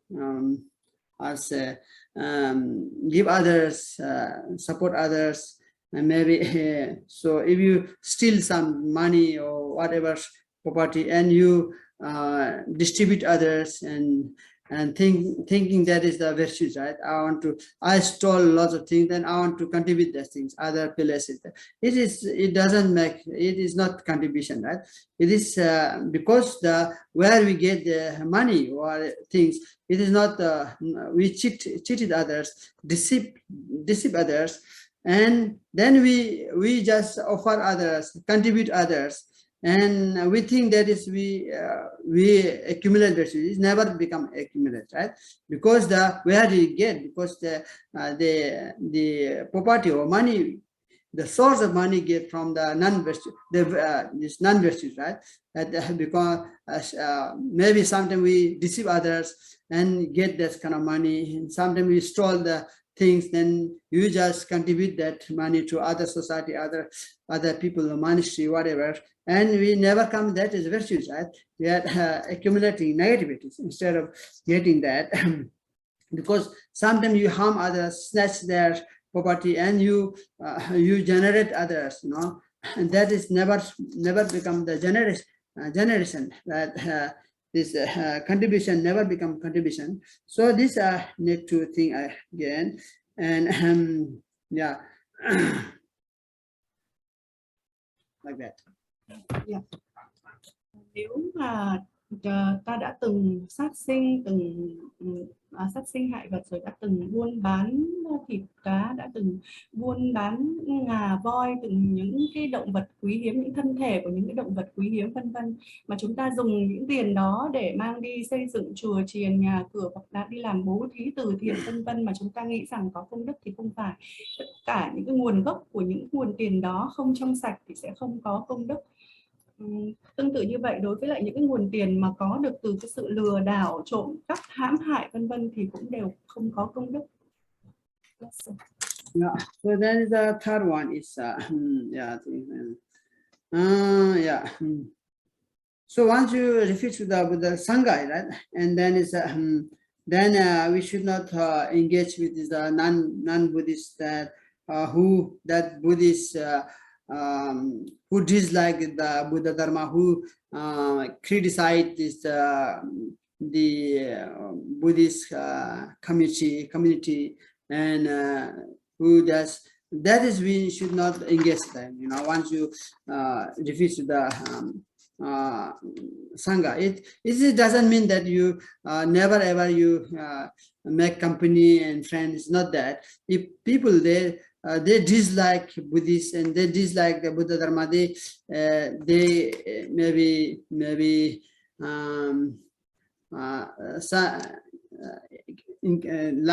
like they always criticize, and insulting that, making the resentments, and then those are you should not engage once you have this refuse the sangha.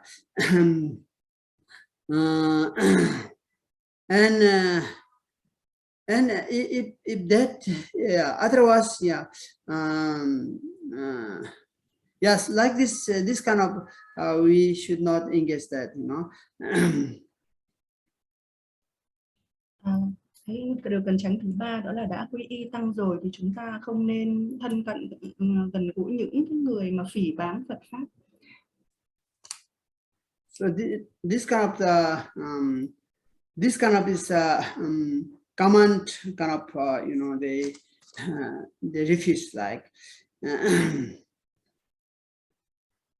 and then is after that, wherever you go and wherever you stay, wherever you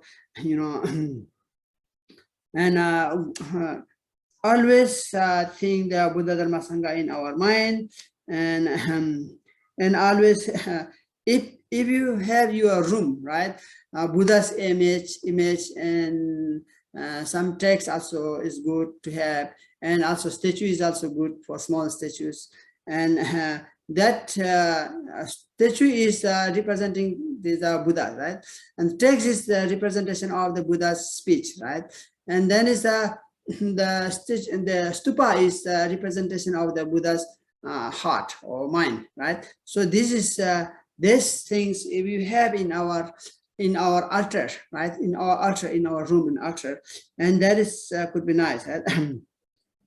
And then is whenever you start your walk, whatever you start, always think 3 jewels Buddha Dharma, and always make some supplication, right, and supplicate them for the 3 jewels. And so that is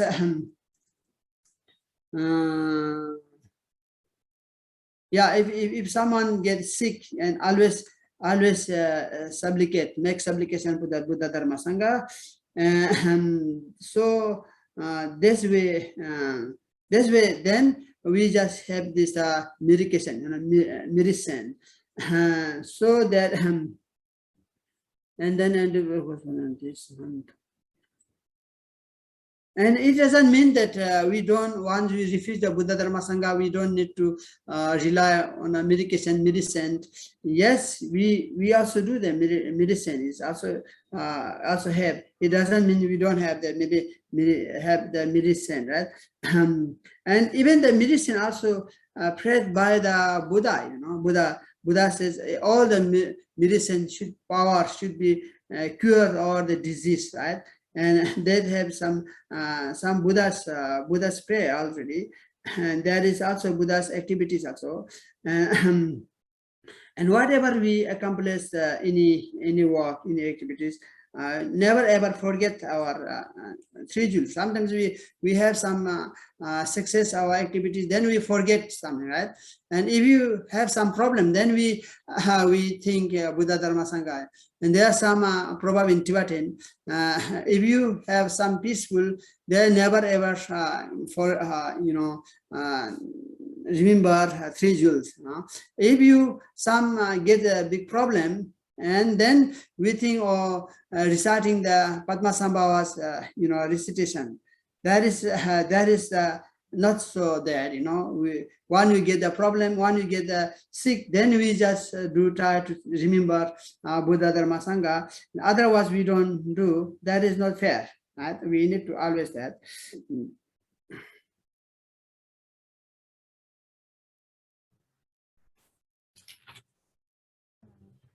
Chúng ta phải luôn luôn ghi nhớ rằng cho dù chúng ta đi đâu, ở đâu hay làm gì, chúng ta phải luôn luôn nhớ nghĩ đến Tam Bảo. Nếu như ở nhà chúng ta mà chúng ta có được một cái phòng riêng mà chúng ta có thể được một góc để chúng ta bài trí tất cả những cái tượng Phật, thang ca, kinh sách hay là cái bảo tháp thì rất là tốt lành. Cái bảo tháp nghĩa là tượng trưng cho tâm của chư Phật. Kinh sách thì tượng trưng cho pháp của Phật. Chúng ta hãy luôn luôn và cầu nguyện nhớ tưởng đến Tam Bảo và cầu nguyện tụng đọc các câu quy y. khi chúng ta bệnh tật chúng ta cũng cầu nguyện quy y. Không có nghĩa ở đây cầu nguyện quy y không có nghĩa rằng chúng ta không uống thuốc, mà chúng ta cầu nguyện quy y chúng ta cũng vẫn cần đến thuốc, nhưng nếu như thuốc men mà được gia trì bởi chư Phật, bởi Tam Bảo thì sẽ càng tăng lợi ích mà thôi. Vì vậy chúng ta hãy luôn luôn nhớ tưởng đến Tam Bảo, và hãy luôn luôn nhớ tưởng đến Tam Bảo ngay cả khi chúng ta có cuộc sống hạnh phúc, chúng ta có thành công, chứ không phải chỉ khi nào gặp chướng ngại, đau khổ, bệnh tật mới cầu nguyện đến Tam Bảo. Người Tây Tạng cũng có một cái câu ngạn ngữ nói rằng là khi mà có được một chút hạnh phúc đầm ấm thì chẳng bao giờ nhớ nghĩ đến Tam Bảo, chỉ khi nào mà gặp phải chướng ngại đau khổ thì mới cầu nguyện đến đạo sư Đức Liên Hoa Sinh. Thì điều đó là không đúng, là không bình đẳng. The third one is someone say, "Oh, now if you give up this, Buddhist practice, or give up the three jewels, refuge, then I will give some, gold medal, or I want to give some property, something gift, or I want to have you in your entire life, and I want to build a house, I want to give house, car, whatever you say, we never give up the Buddha Dharma Sangha. This is a problem in nowadays many places, even the Ladakh. Some people that you convert this your religion, you can give up this Buddhist, give up this the Buddha Dharma, then I will to give these things, that things. Then people, they don't know the next life, right? They think on the temporary things, right? Oh, this is a belief, that is really good. Then they give up, they converted some of the others religion. They converted, they give up the Buddha Dharma Sangha. This is once you refuse Buddha Dharma Sangha, and that never do that. Cần phải tránh là cái điều thứ ba cần phải tránh có là khi đã quy y cái Tam Bảo rồi thì Tam Bảo không mang lại cho ta những lợi ích như là tài sản, nhà cửa vân vân, thì chúng ta lại từ bỏ Tam Bảo, vì Tam Bảo không mang lại cho chúng ta những cái điều như ý.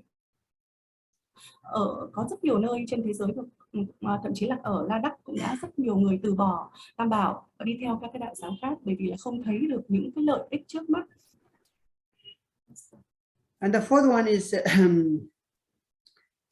some say you should give up this Buddha Dharma, otherwise I'll punish you, right? I'm going to punish you, like huge punish. Maybe I want to beat you. I want to that even I want to kill you if you don't give up the Buddha Dharma Sangha, and you should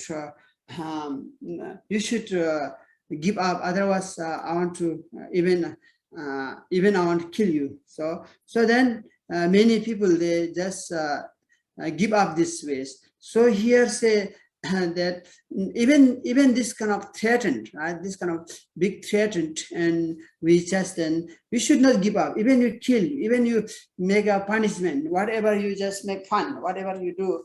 And I never ever give up these things. You have something, some your mind like this.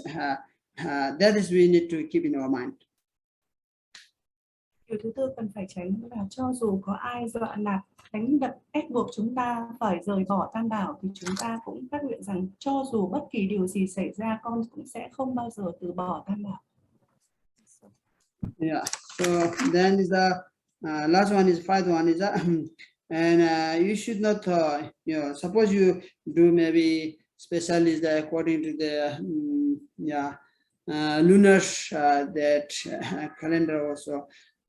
We say that 10 is the Padmasambhava day, and that then we do virtues, then we get is the multipliers, right? The virtues, and 15 and this Buddhas, I think Buddha Sikhamunis like this, and this Buddha Amrita days maybe the 30, and 8 day is Buddha medicine Buddhas, and these are special days. We do special practice, right?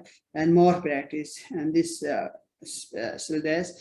And if you also daily practice And if you today I cannot do, I cannot do that. You just break that. You cannot do practice that time, that special days, or maybe you do daily practice. Someday you do, sometime you just give, I have this hectic schedule, I cannot do. Then we should not break that, And even though you are in your altar, there are some Buddha's Dharma Sangha's image, doesn't matter.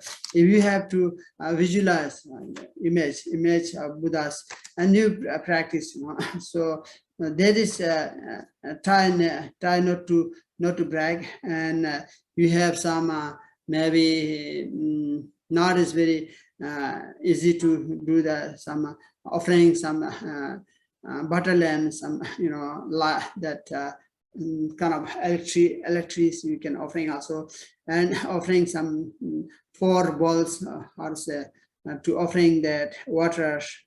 And this is also kind of a great accumulation, right? And we do that. Yeah, even that. This is through offering for the 3 jewel. Even we cannot elaborate it huge offering. That doesn't matter, And even you buy whenever you buy the clothes, you just offer first Buddha Dharma Sangha, a little bit, take out the throw a little bit highest, and you think that I'm going to offer this thing. Then you also you just wear. And we in our tradition in Ladakh, we sometimes mostly we do that when you in the morning for tea. Then we just fast before having tea. We just one like ball offering that, put the tea, and we offering the tea, tea, meal, lunch, breakfast, dinner, whatever, whenever you eat, we have to offering that. That is offer there. That is also very important things. That is we need to always do that.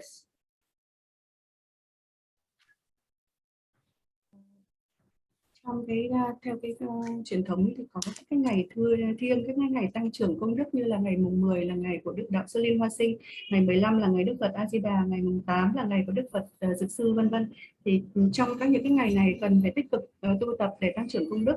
Nhưng như vậy không có nghĩa là chúng ta chỉ chờ đến những ngày tăng trưởng công đức này chúng ta mới tu, mà cái ngày thường ngày thì chúng ta không tu. Để chúng ta cần phải tu tập không gián đoạn, không được gián đoạn cái việc tu tập quy y. Và cho dù cái bàn thờ của mình có hay là không có các cái tượng Phật, thang ca, rồi bảo tháp, kinh sách, vân vân, thì cho dù không có, bạn cũng vẫn cần phải quán tưởng và để quy y và tu tập không được gián đoạn. Trên cái bàn thờ chúng ta có thể đặt tất cả những cái món cúng dường, có thể là nước, hương, đèn, hoa, vân vân. Và thầy Khenpo có nói thêm là đèn thì chúng ta có thể cúng dường bằng đèn điện cũng được, đèn bơ hoặc đèn điện cũng đều được. Không quan trọng tất cả các cái món cúng dường là nhỏ hay lớn, mà tất cả những cái gì chúng ta có chúng ta đều nên dâng cúng. Ví dụ như chúng ta mua một bộ quần áo mới thì khi mà chúng ta mang về, trước hết chúng ta hãy dâng lên cung kính với cả tấm lòng thành, và chúng ta dâng lên cao và chúng ta cúng dường cho Tam Bảo, trước sau đó rồi chúng ta mới dùng. Ở tại Ladakh ấy thì thường mọi người có cái truyền thống là uống trà vào buổi sáng, thì vào buổi sáng trước khi uống trà bao giờ mọi người cũng dâng một tách trà cúng dường lên Tam Bảo rồi sau đó mới uống. Hoặc là tất cả các cái bữa ăn trưa, bữa ăn tối đều là như vậy, đều là dâng cúng rồi sau đó mới thọ dụng. So we also say that one of Lama like Sangha like Chola like Gidun like. This also we do, and this also recite 100,000 also very good, and also the Buddha Dharma Sangha, this we say refuge recitations, and 100,000 everyone if you do, that's really great, right? That's important to have that, even at least that, that is then we cannot harm others, evil spirits, demons, or those can prevent. We just always in our mind is become a peaceful, inner peaceful, and even some practitioner Dharma, our Rinpoche and some lamas practitioner, when you stay near them, and we get some their beliefs, right? And our mind become very peace. Why? Because they do more this the refuge practice and other practice. So that's why we get that peace, right? So that's why some holy place like the Buddh Gaya and that Nepal, some stupas, when you do there, and automatically become peaceful, because they are lots of blessed, many great lamas. They bless also that. So that's why we also recite this at least 100,000. This is very important in our life. Chúng ta cần phải tụng đọc các cái câu quy y như thầy vừa mới tụng đọc và Lamala Thep Sutra, Sangila Thep Sutra vân vân đó, thì chúng ta cần phải cố gắng tụng đọc để tích lũy cái túc số mà ít nhất cái là 100.000 lần, ít nhất là như thế. Và chúng ta cần không nên hãm hại ai, không nên làm tổn hại đến ai cho dù chỉ bằng là lời nói. Khenpo nói rằng khi chúng ta gần gũi các vị thầy, ta cảm nhận được cái sự bình an ấy, đó là nhờ cái năng lực của tu tập của các ngài, nhờ cái sự gia trì của các ngài. Và ở những cái nơi linh thiêng, linh thánh cũng như vậy, khi chúng ta đến những cái nơi linh thánh, chúng ta cảm nhận được cái sự bình an. Đó chính là do cái sự gia trì của tất cả các đạo sư, tất cả các cái bậc đã thành tựu ở nơi đó. And that refuge cause, right? So cause is what is mean the refuge cause means, and then and that's how generally we just it's called is we very scared, very fear of the samsara, right? And very scared samsara and all the sufferings, immeasurable suffering that we very scared in the samsaric in that. So therefore we refuse Buddha Dharma Sangha. So for the faith and this is the general that refuse, right? This we do like this. Why we refuse? For that reason, and the samsara is suffering, and I want to escape samsara. That's why I want to do that. Is called this refuse cause.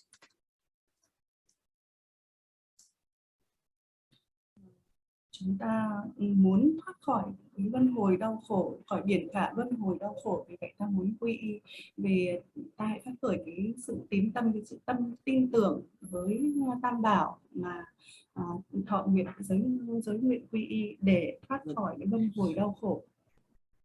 And there's the three jewel Buddha Dharma Sangha in whoever want to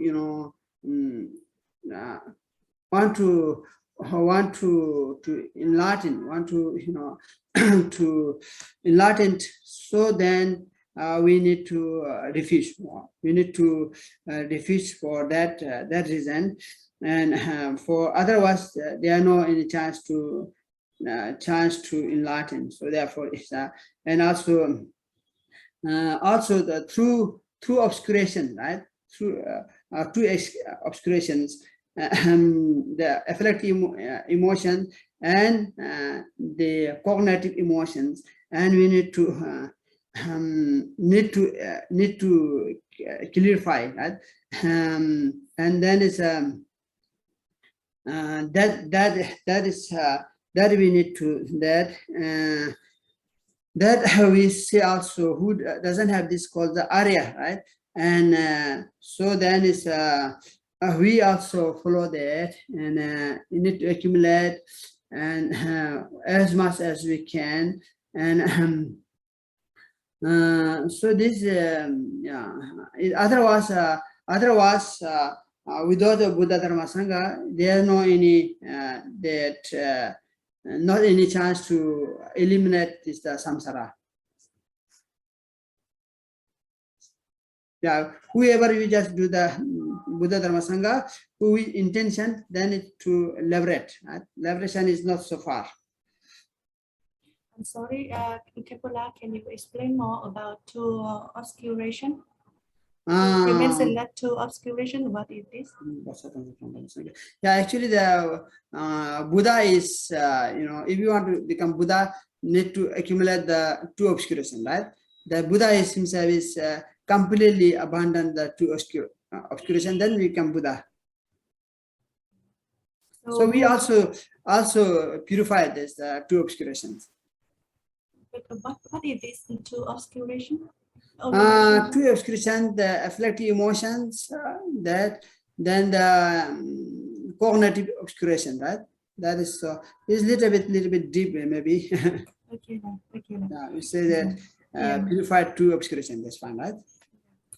So who want to get enlightenment and then can purify two obscuration? Two obscuration, exactly. Yeah. By taking refuge, and then we can get enlightenment. Yeah, then we just whoever want to liberate, you have to refuse to the three jewels, and gradually we attain also enlightenment when you purify the two obscurations. Dạ thưa Khenpo có nói là tất cả những ai đã quy y tam bảo và thanh tịnh được tất cả hai che chướng, y như Đức Phật đã từng thanh tịnh được các tâm ô nhiễm như vậy, thì dần dần chắc chắn sẽ đạt được đến giác ngộ giải thoát. Và con cũng có hỏi Khenpo rằng hai cái che chướng đó là gì, thì một cái đó là tâm ô nhiễm, còn cái thứ hai thì con cũng không nghe rõ, con cũng không hiểu. Nhưng thầy nói rằng là hai cái phạm trù này nó là cái phạm trù hơi sâu, cho nên là thầy không đề cập ở đây. Vì vậy là con xin tạm dịch ngắn gọn, đó là tất cả những ai quy y và muốn giải thoát mình ra khỏi cái luân hồi đau khổ mà bằng cái việc quy y, chúng ta sẽ dần dần thanh tịnh được tất cả những che chướng và để có thể đạt được giác ngộ. In short, right? In short, and I think time is also we are going to finish. In short, that so we refuse that Buddha Dharma Sangha because they have Buddha has lots of quality, love and compassion, and Buddhista, and like it's and once you refuse to the Buddha has and quality, maybe 32 kind of qualities, like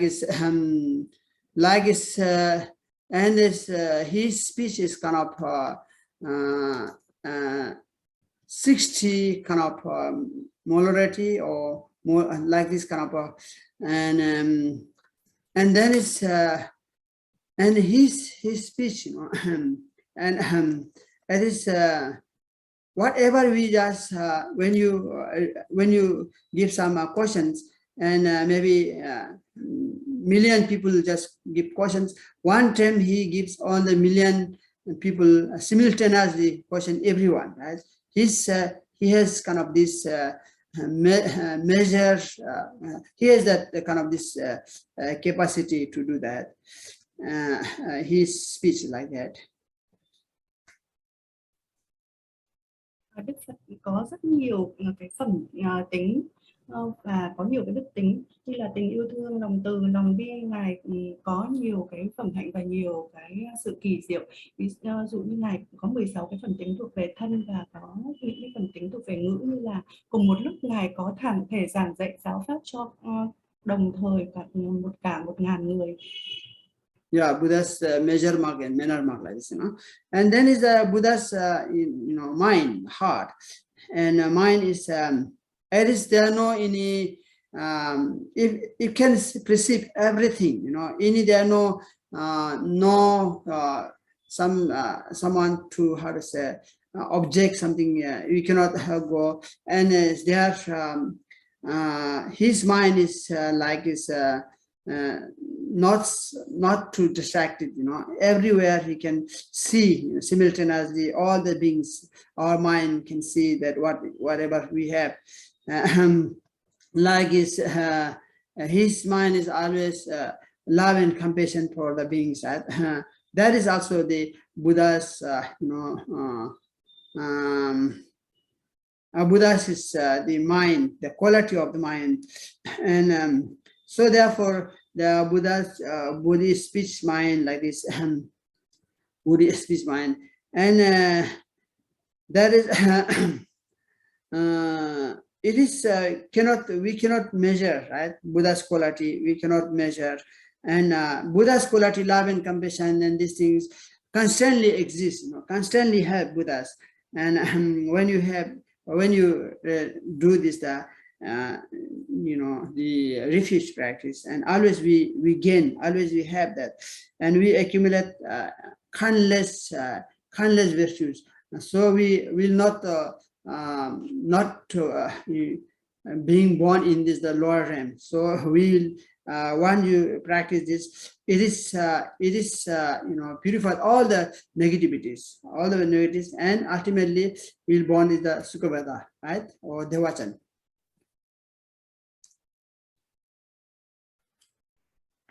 Các cái phẩm tính tâm của Đức Phật là không thể nghĩ bàn, là chúng ta không thể nào thấu hiểu được hết tất cả cái phẩm tính tâm của Đức Phật. Ngài luôn có cái tâm từ, tâm bi đối với tất cả các hữu tình chúng sinh, toàn bộ cái thân khẩu ý của Ngài đều có những cái phẩm tính mà chúng ta không thể nào thấu hiểu hết.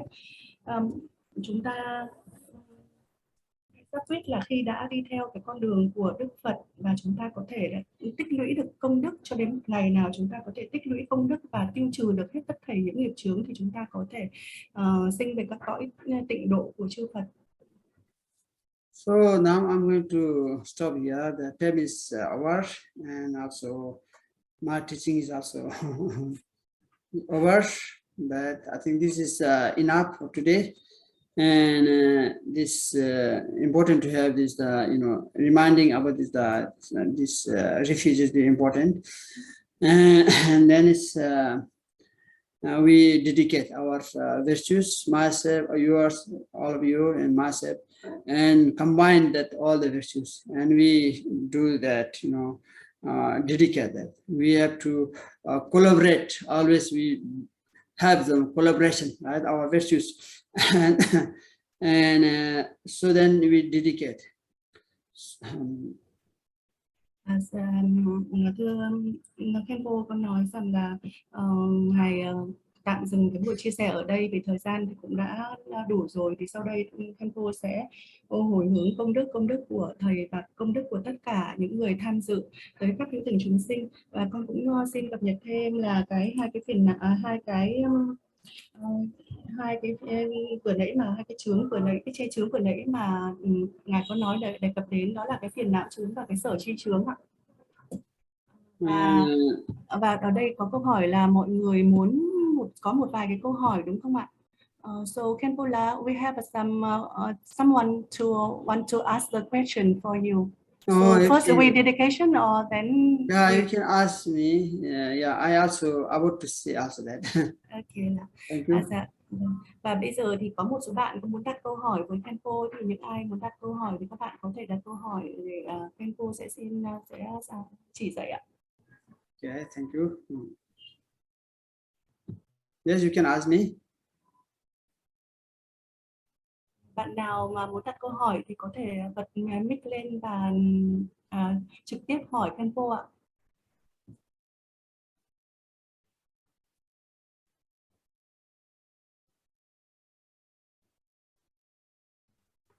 Anh Dũng ơi, anh có thể mở cái quyền mở mic cho mọi người được không ạ? Để cho những ai giơ tay, hoặc là những ai giơ tay thì anh mở mic cho mọi người để mọi người đặt câu hỏi ạ.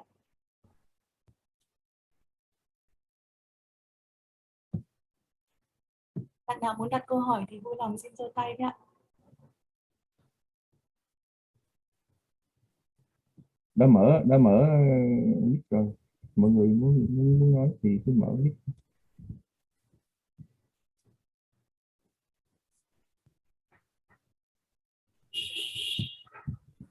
Dạ, xin mời bạn Lâm Quang Trường ạ. Dạ, xin chị dịch dùm em là cho em hỏi 5 câu hỏi. Câu hỏi thứ nhất là trong quy y chúng ta sẽ lễ lạy như thế nào, vào từng phần nào là mình sẽ lễ lạy như thế nào ở trong cái bản quy y khi mình đọc lên. So Khenpo, he have a 5 question for you. The first question is how to prostration when we take refuge. How to prostration, right? Yes, sir. Yeah, prostration. Our two arms, right? 2 hands and 2 knees and forehead should touch to the ground, right? First, and yeah, then first we need to our hands fall like this, not to like that, and little bit not like this, round, and put the head first. That means for the purified is the what we accumulate the negativities from the body can purify it, and you put this speech, and that purified my negativities from the speech. And when you put your heart and purified my negativities from the heart, I accumulated negativities from the heart, and then you put then five limbs on the ground, and then you do like something, Yes, this is the big ways. Thì Khenpo nói rằng chúng ta cần phải có cái 5 điểm mà cần phải chạm vào đất khi mà chúng ta lễ lạy, đó là trán, 2 lòng bàn tay và 2 đầu gối. Thì chúng ta sẽ chắp tay, mà chắp tay không phải chắp tay thẳng mà chắp tay khum khum hình búp sen đó. Và chúng ta đặt lên trên đỉnh đầu. Khi đặt lên trên trán thì chúng ta nghĩ rằng chúng ta sẽ tịnh hóa được tất cả các nghiệp thuộc về thân. Khi bàn tay chạm vào cổ thì chúng ta sẽ tịnh hóa được tất cả các cái nghiệp thuộc về khẩu, và cái bàn tay chạm vào tim thì là chúng ta sẽ tịnh hóa được tất cả các nghiệp thuộc về ý. Là ý em hỏi là trong quá trình lễ lạy đó là mình đọc đến đâu thì mình lễ lạy chị? So Khenpo, when we do prostration, and then what we will recite during the prostration? Recite their prostration prayer in this our text, right?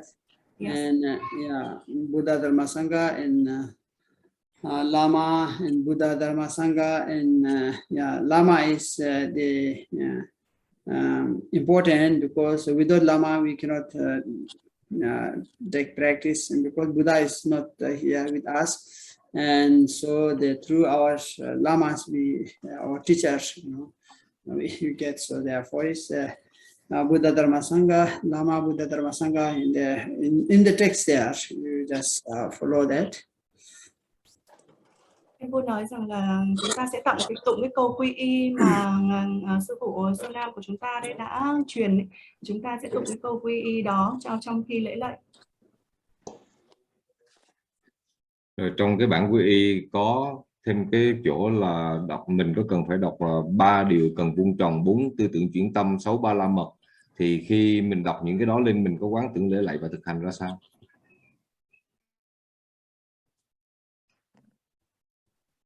3 điểm chuyển tâm, 4 cái tất cả những cái phần đầu. 3 điều cần vuông tròn, 4 tư tưởng chuyển tâm và 6 ba la mật.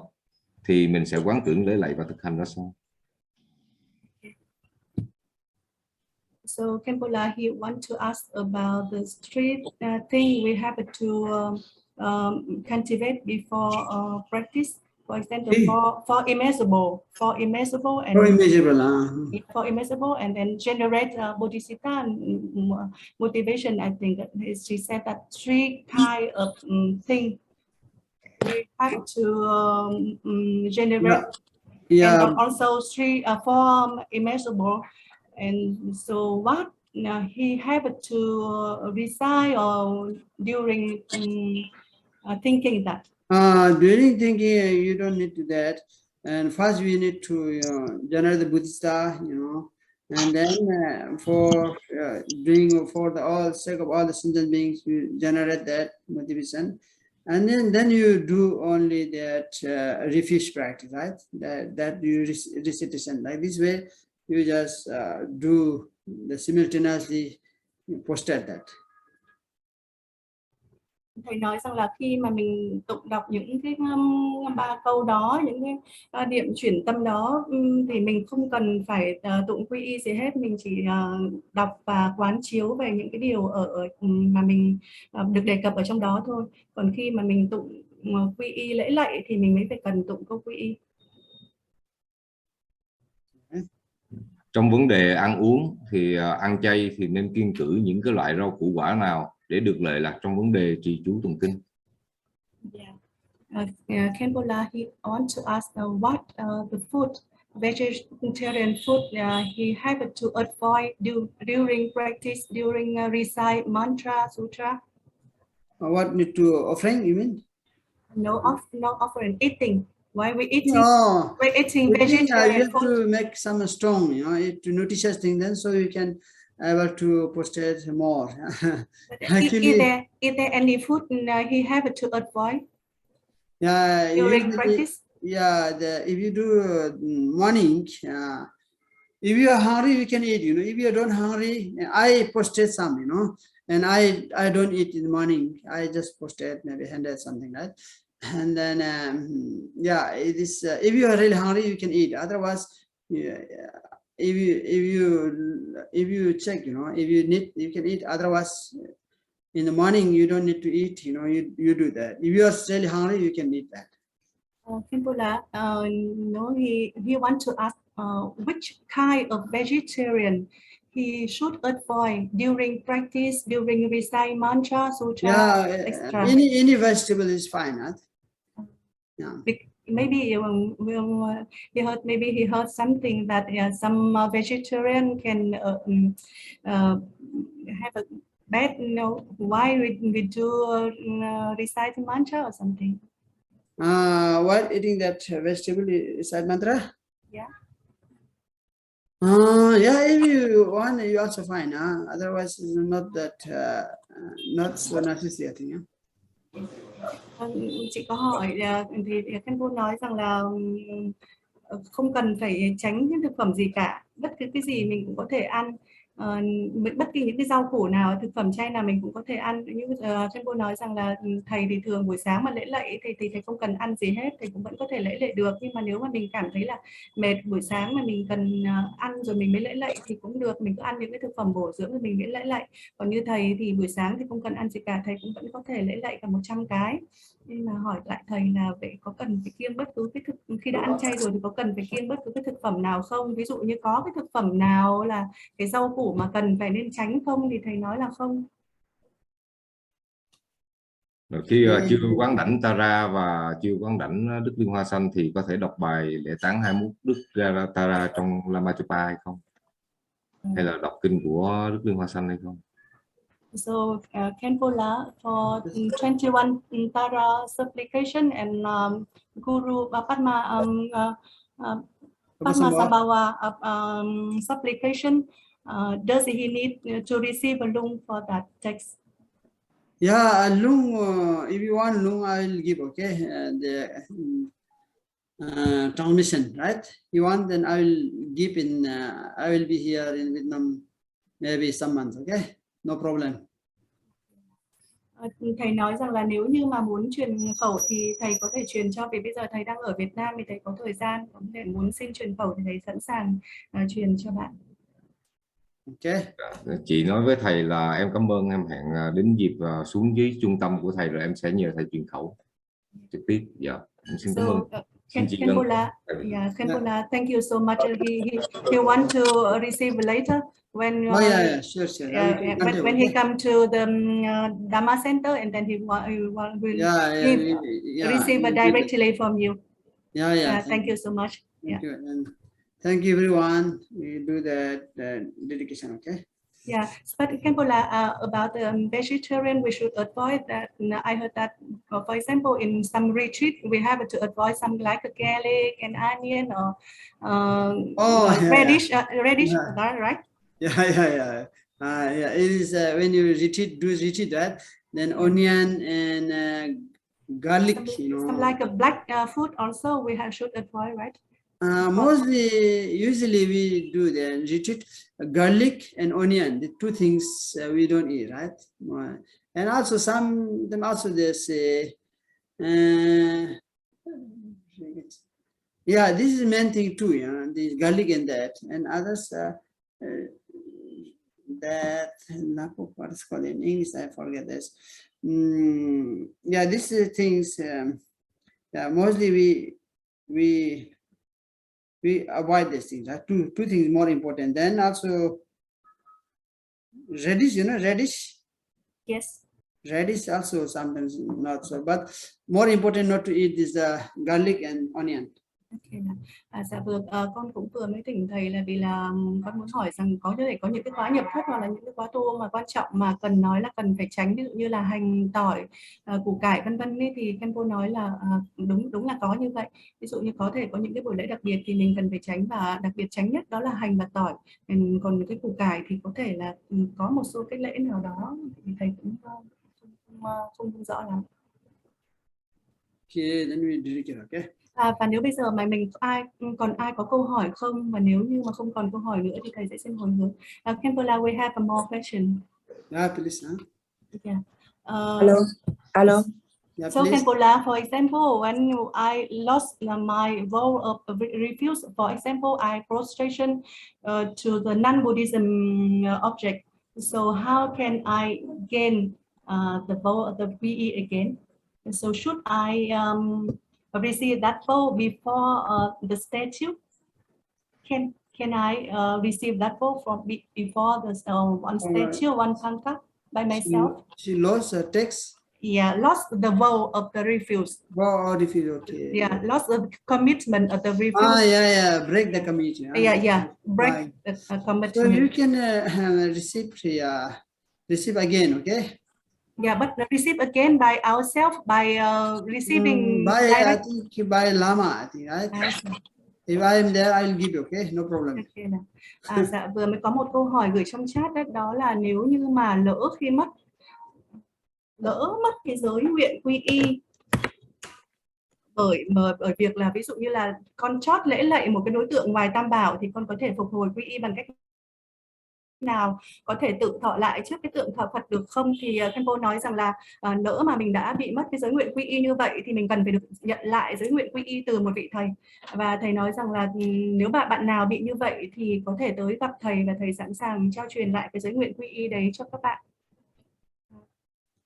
Okay, thank you. Sonam Dhondup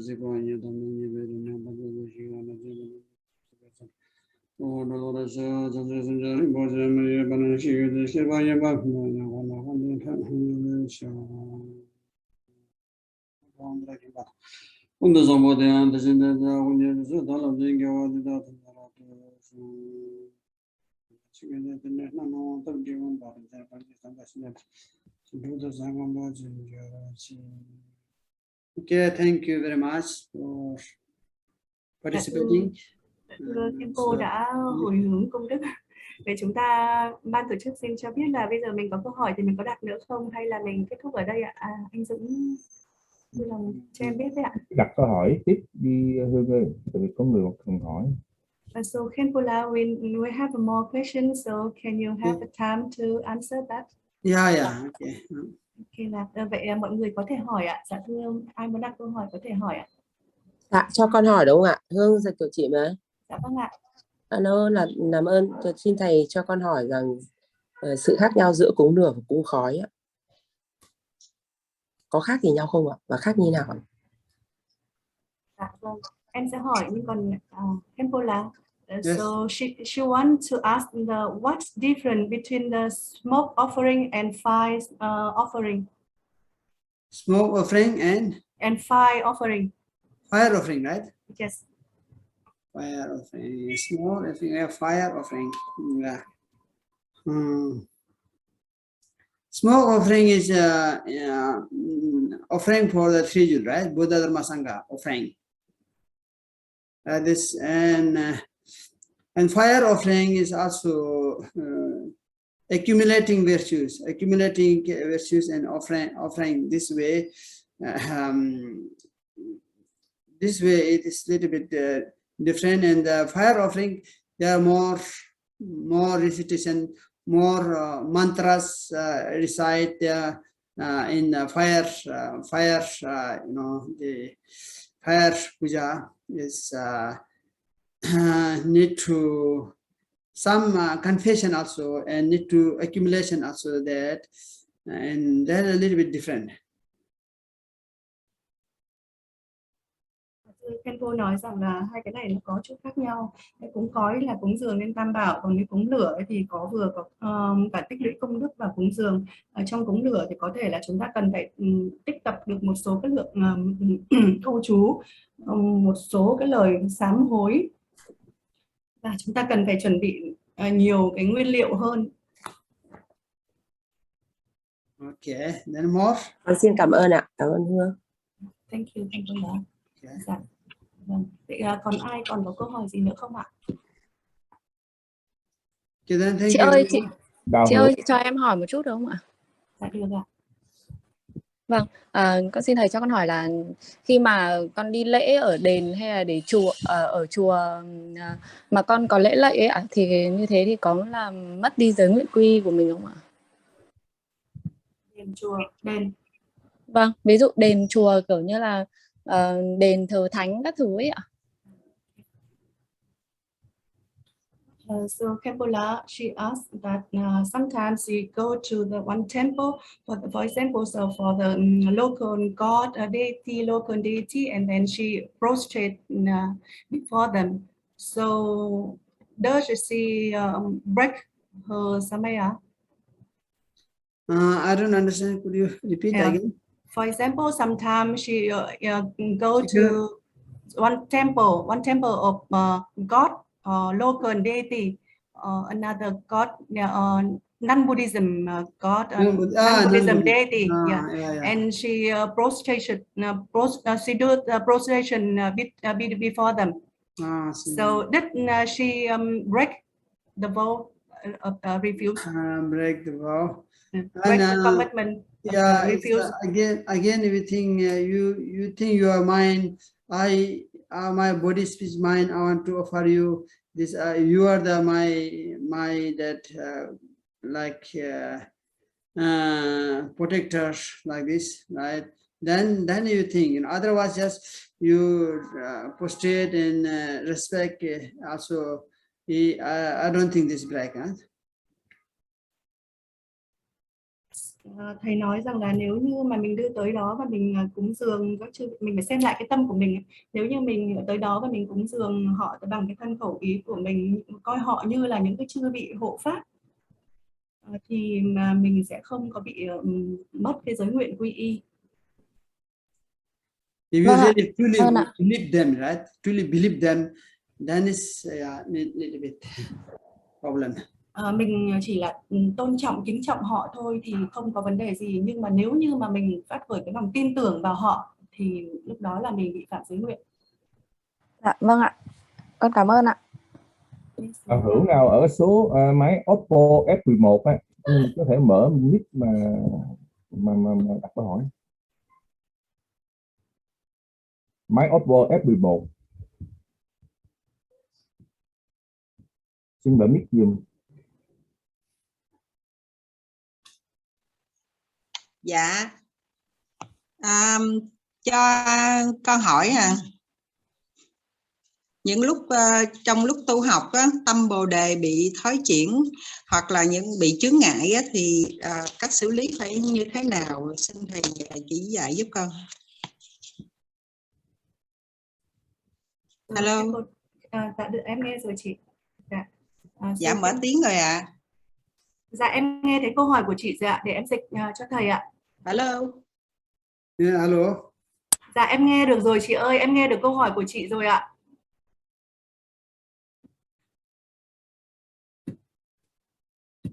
So Khenpo, she asked that during practice, sometimes she feels she lost her bodhisattva, and sometimes she got many obstacle. So obstacle, and also sometimes she feels that she lost her bodhisattva mind. So what she will do? Yeah, it's bodhisattva is this kind of a distraction, right?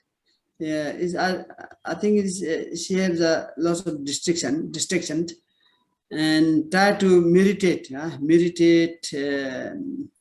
samatha, and it will get it is we have a lot of distraction, right?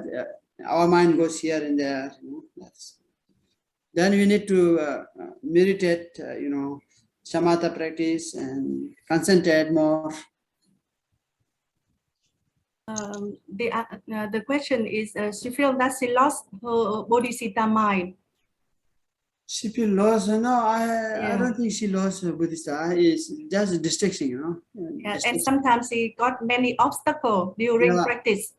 So what she will do? Yeah, obscuration or something. Yeah, obstacle is always there, you know. You just slowly avoid this obstacle, you know.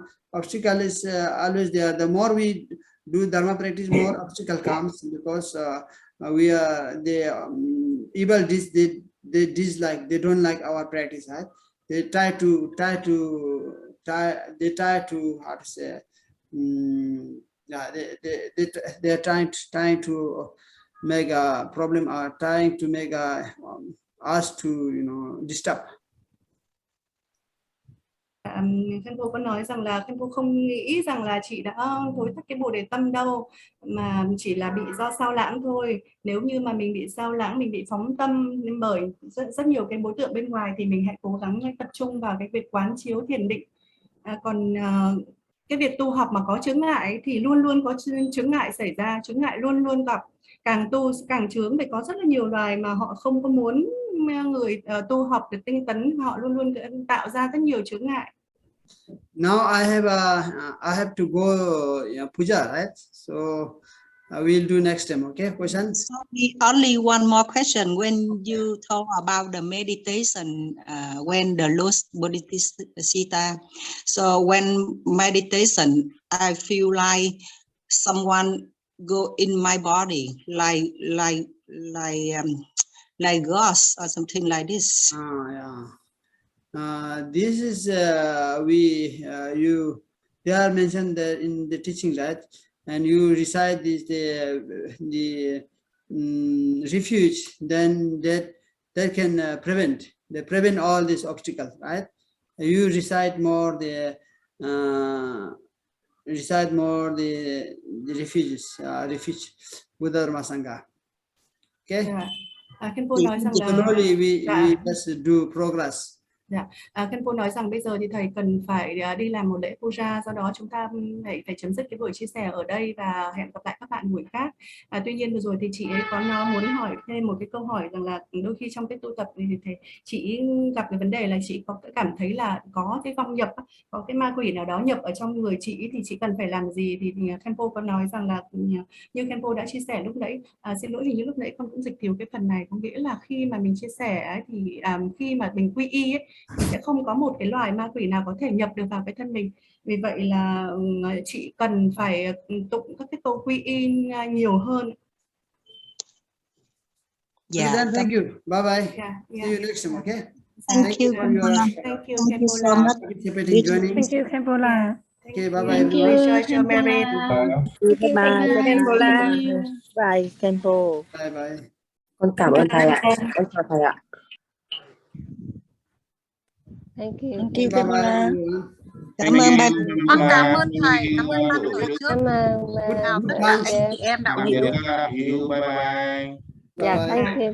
Thank you, Khenpo. See you next time. Thank you, I confess that if I got any mistake during translation, so Okay, thank please you. forgive me. Thank you very much for your translating. It's really good. Thank you. See you next time. Con cảm ơn cô. Con cũng xin lỗi chân thầy với lại đại chúng, nếu như con trong quá trình chuyển dịch có bất kỳ điều gì sai sót do khả năng của con thì xin mọi người rộng lượng tha thứ ạ. Chúng em cảm ơn chị Hương ạ. Cảm ơn Hương. Cảm ơn Dịch giảng rất nhiều. Thank you, Khenpo. Thank you. We have lunch.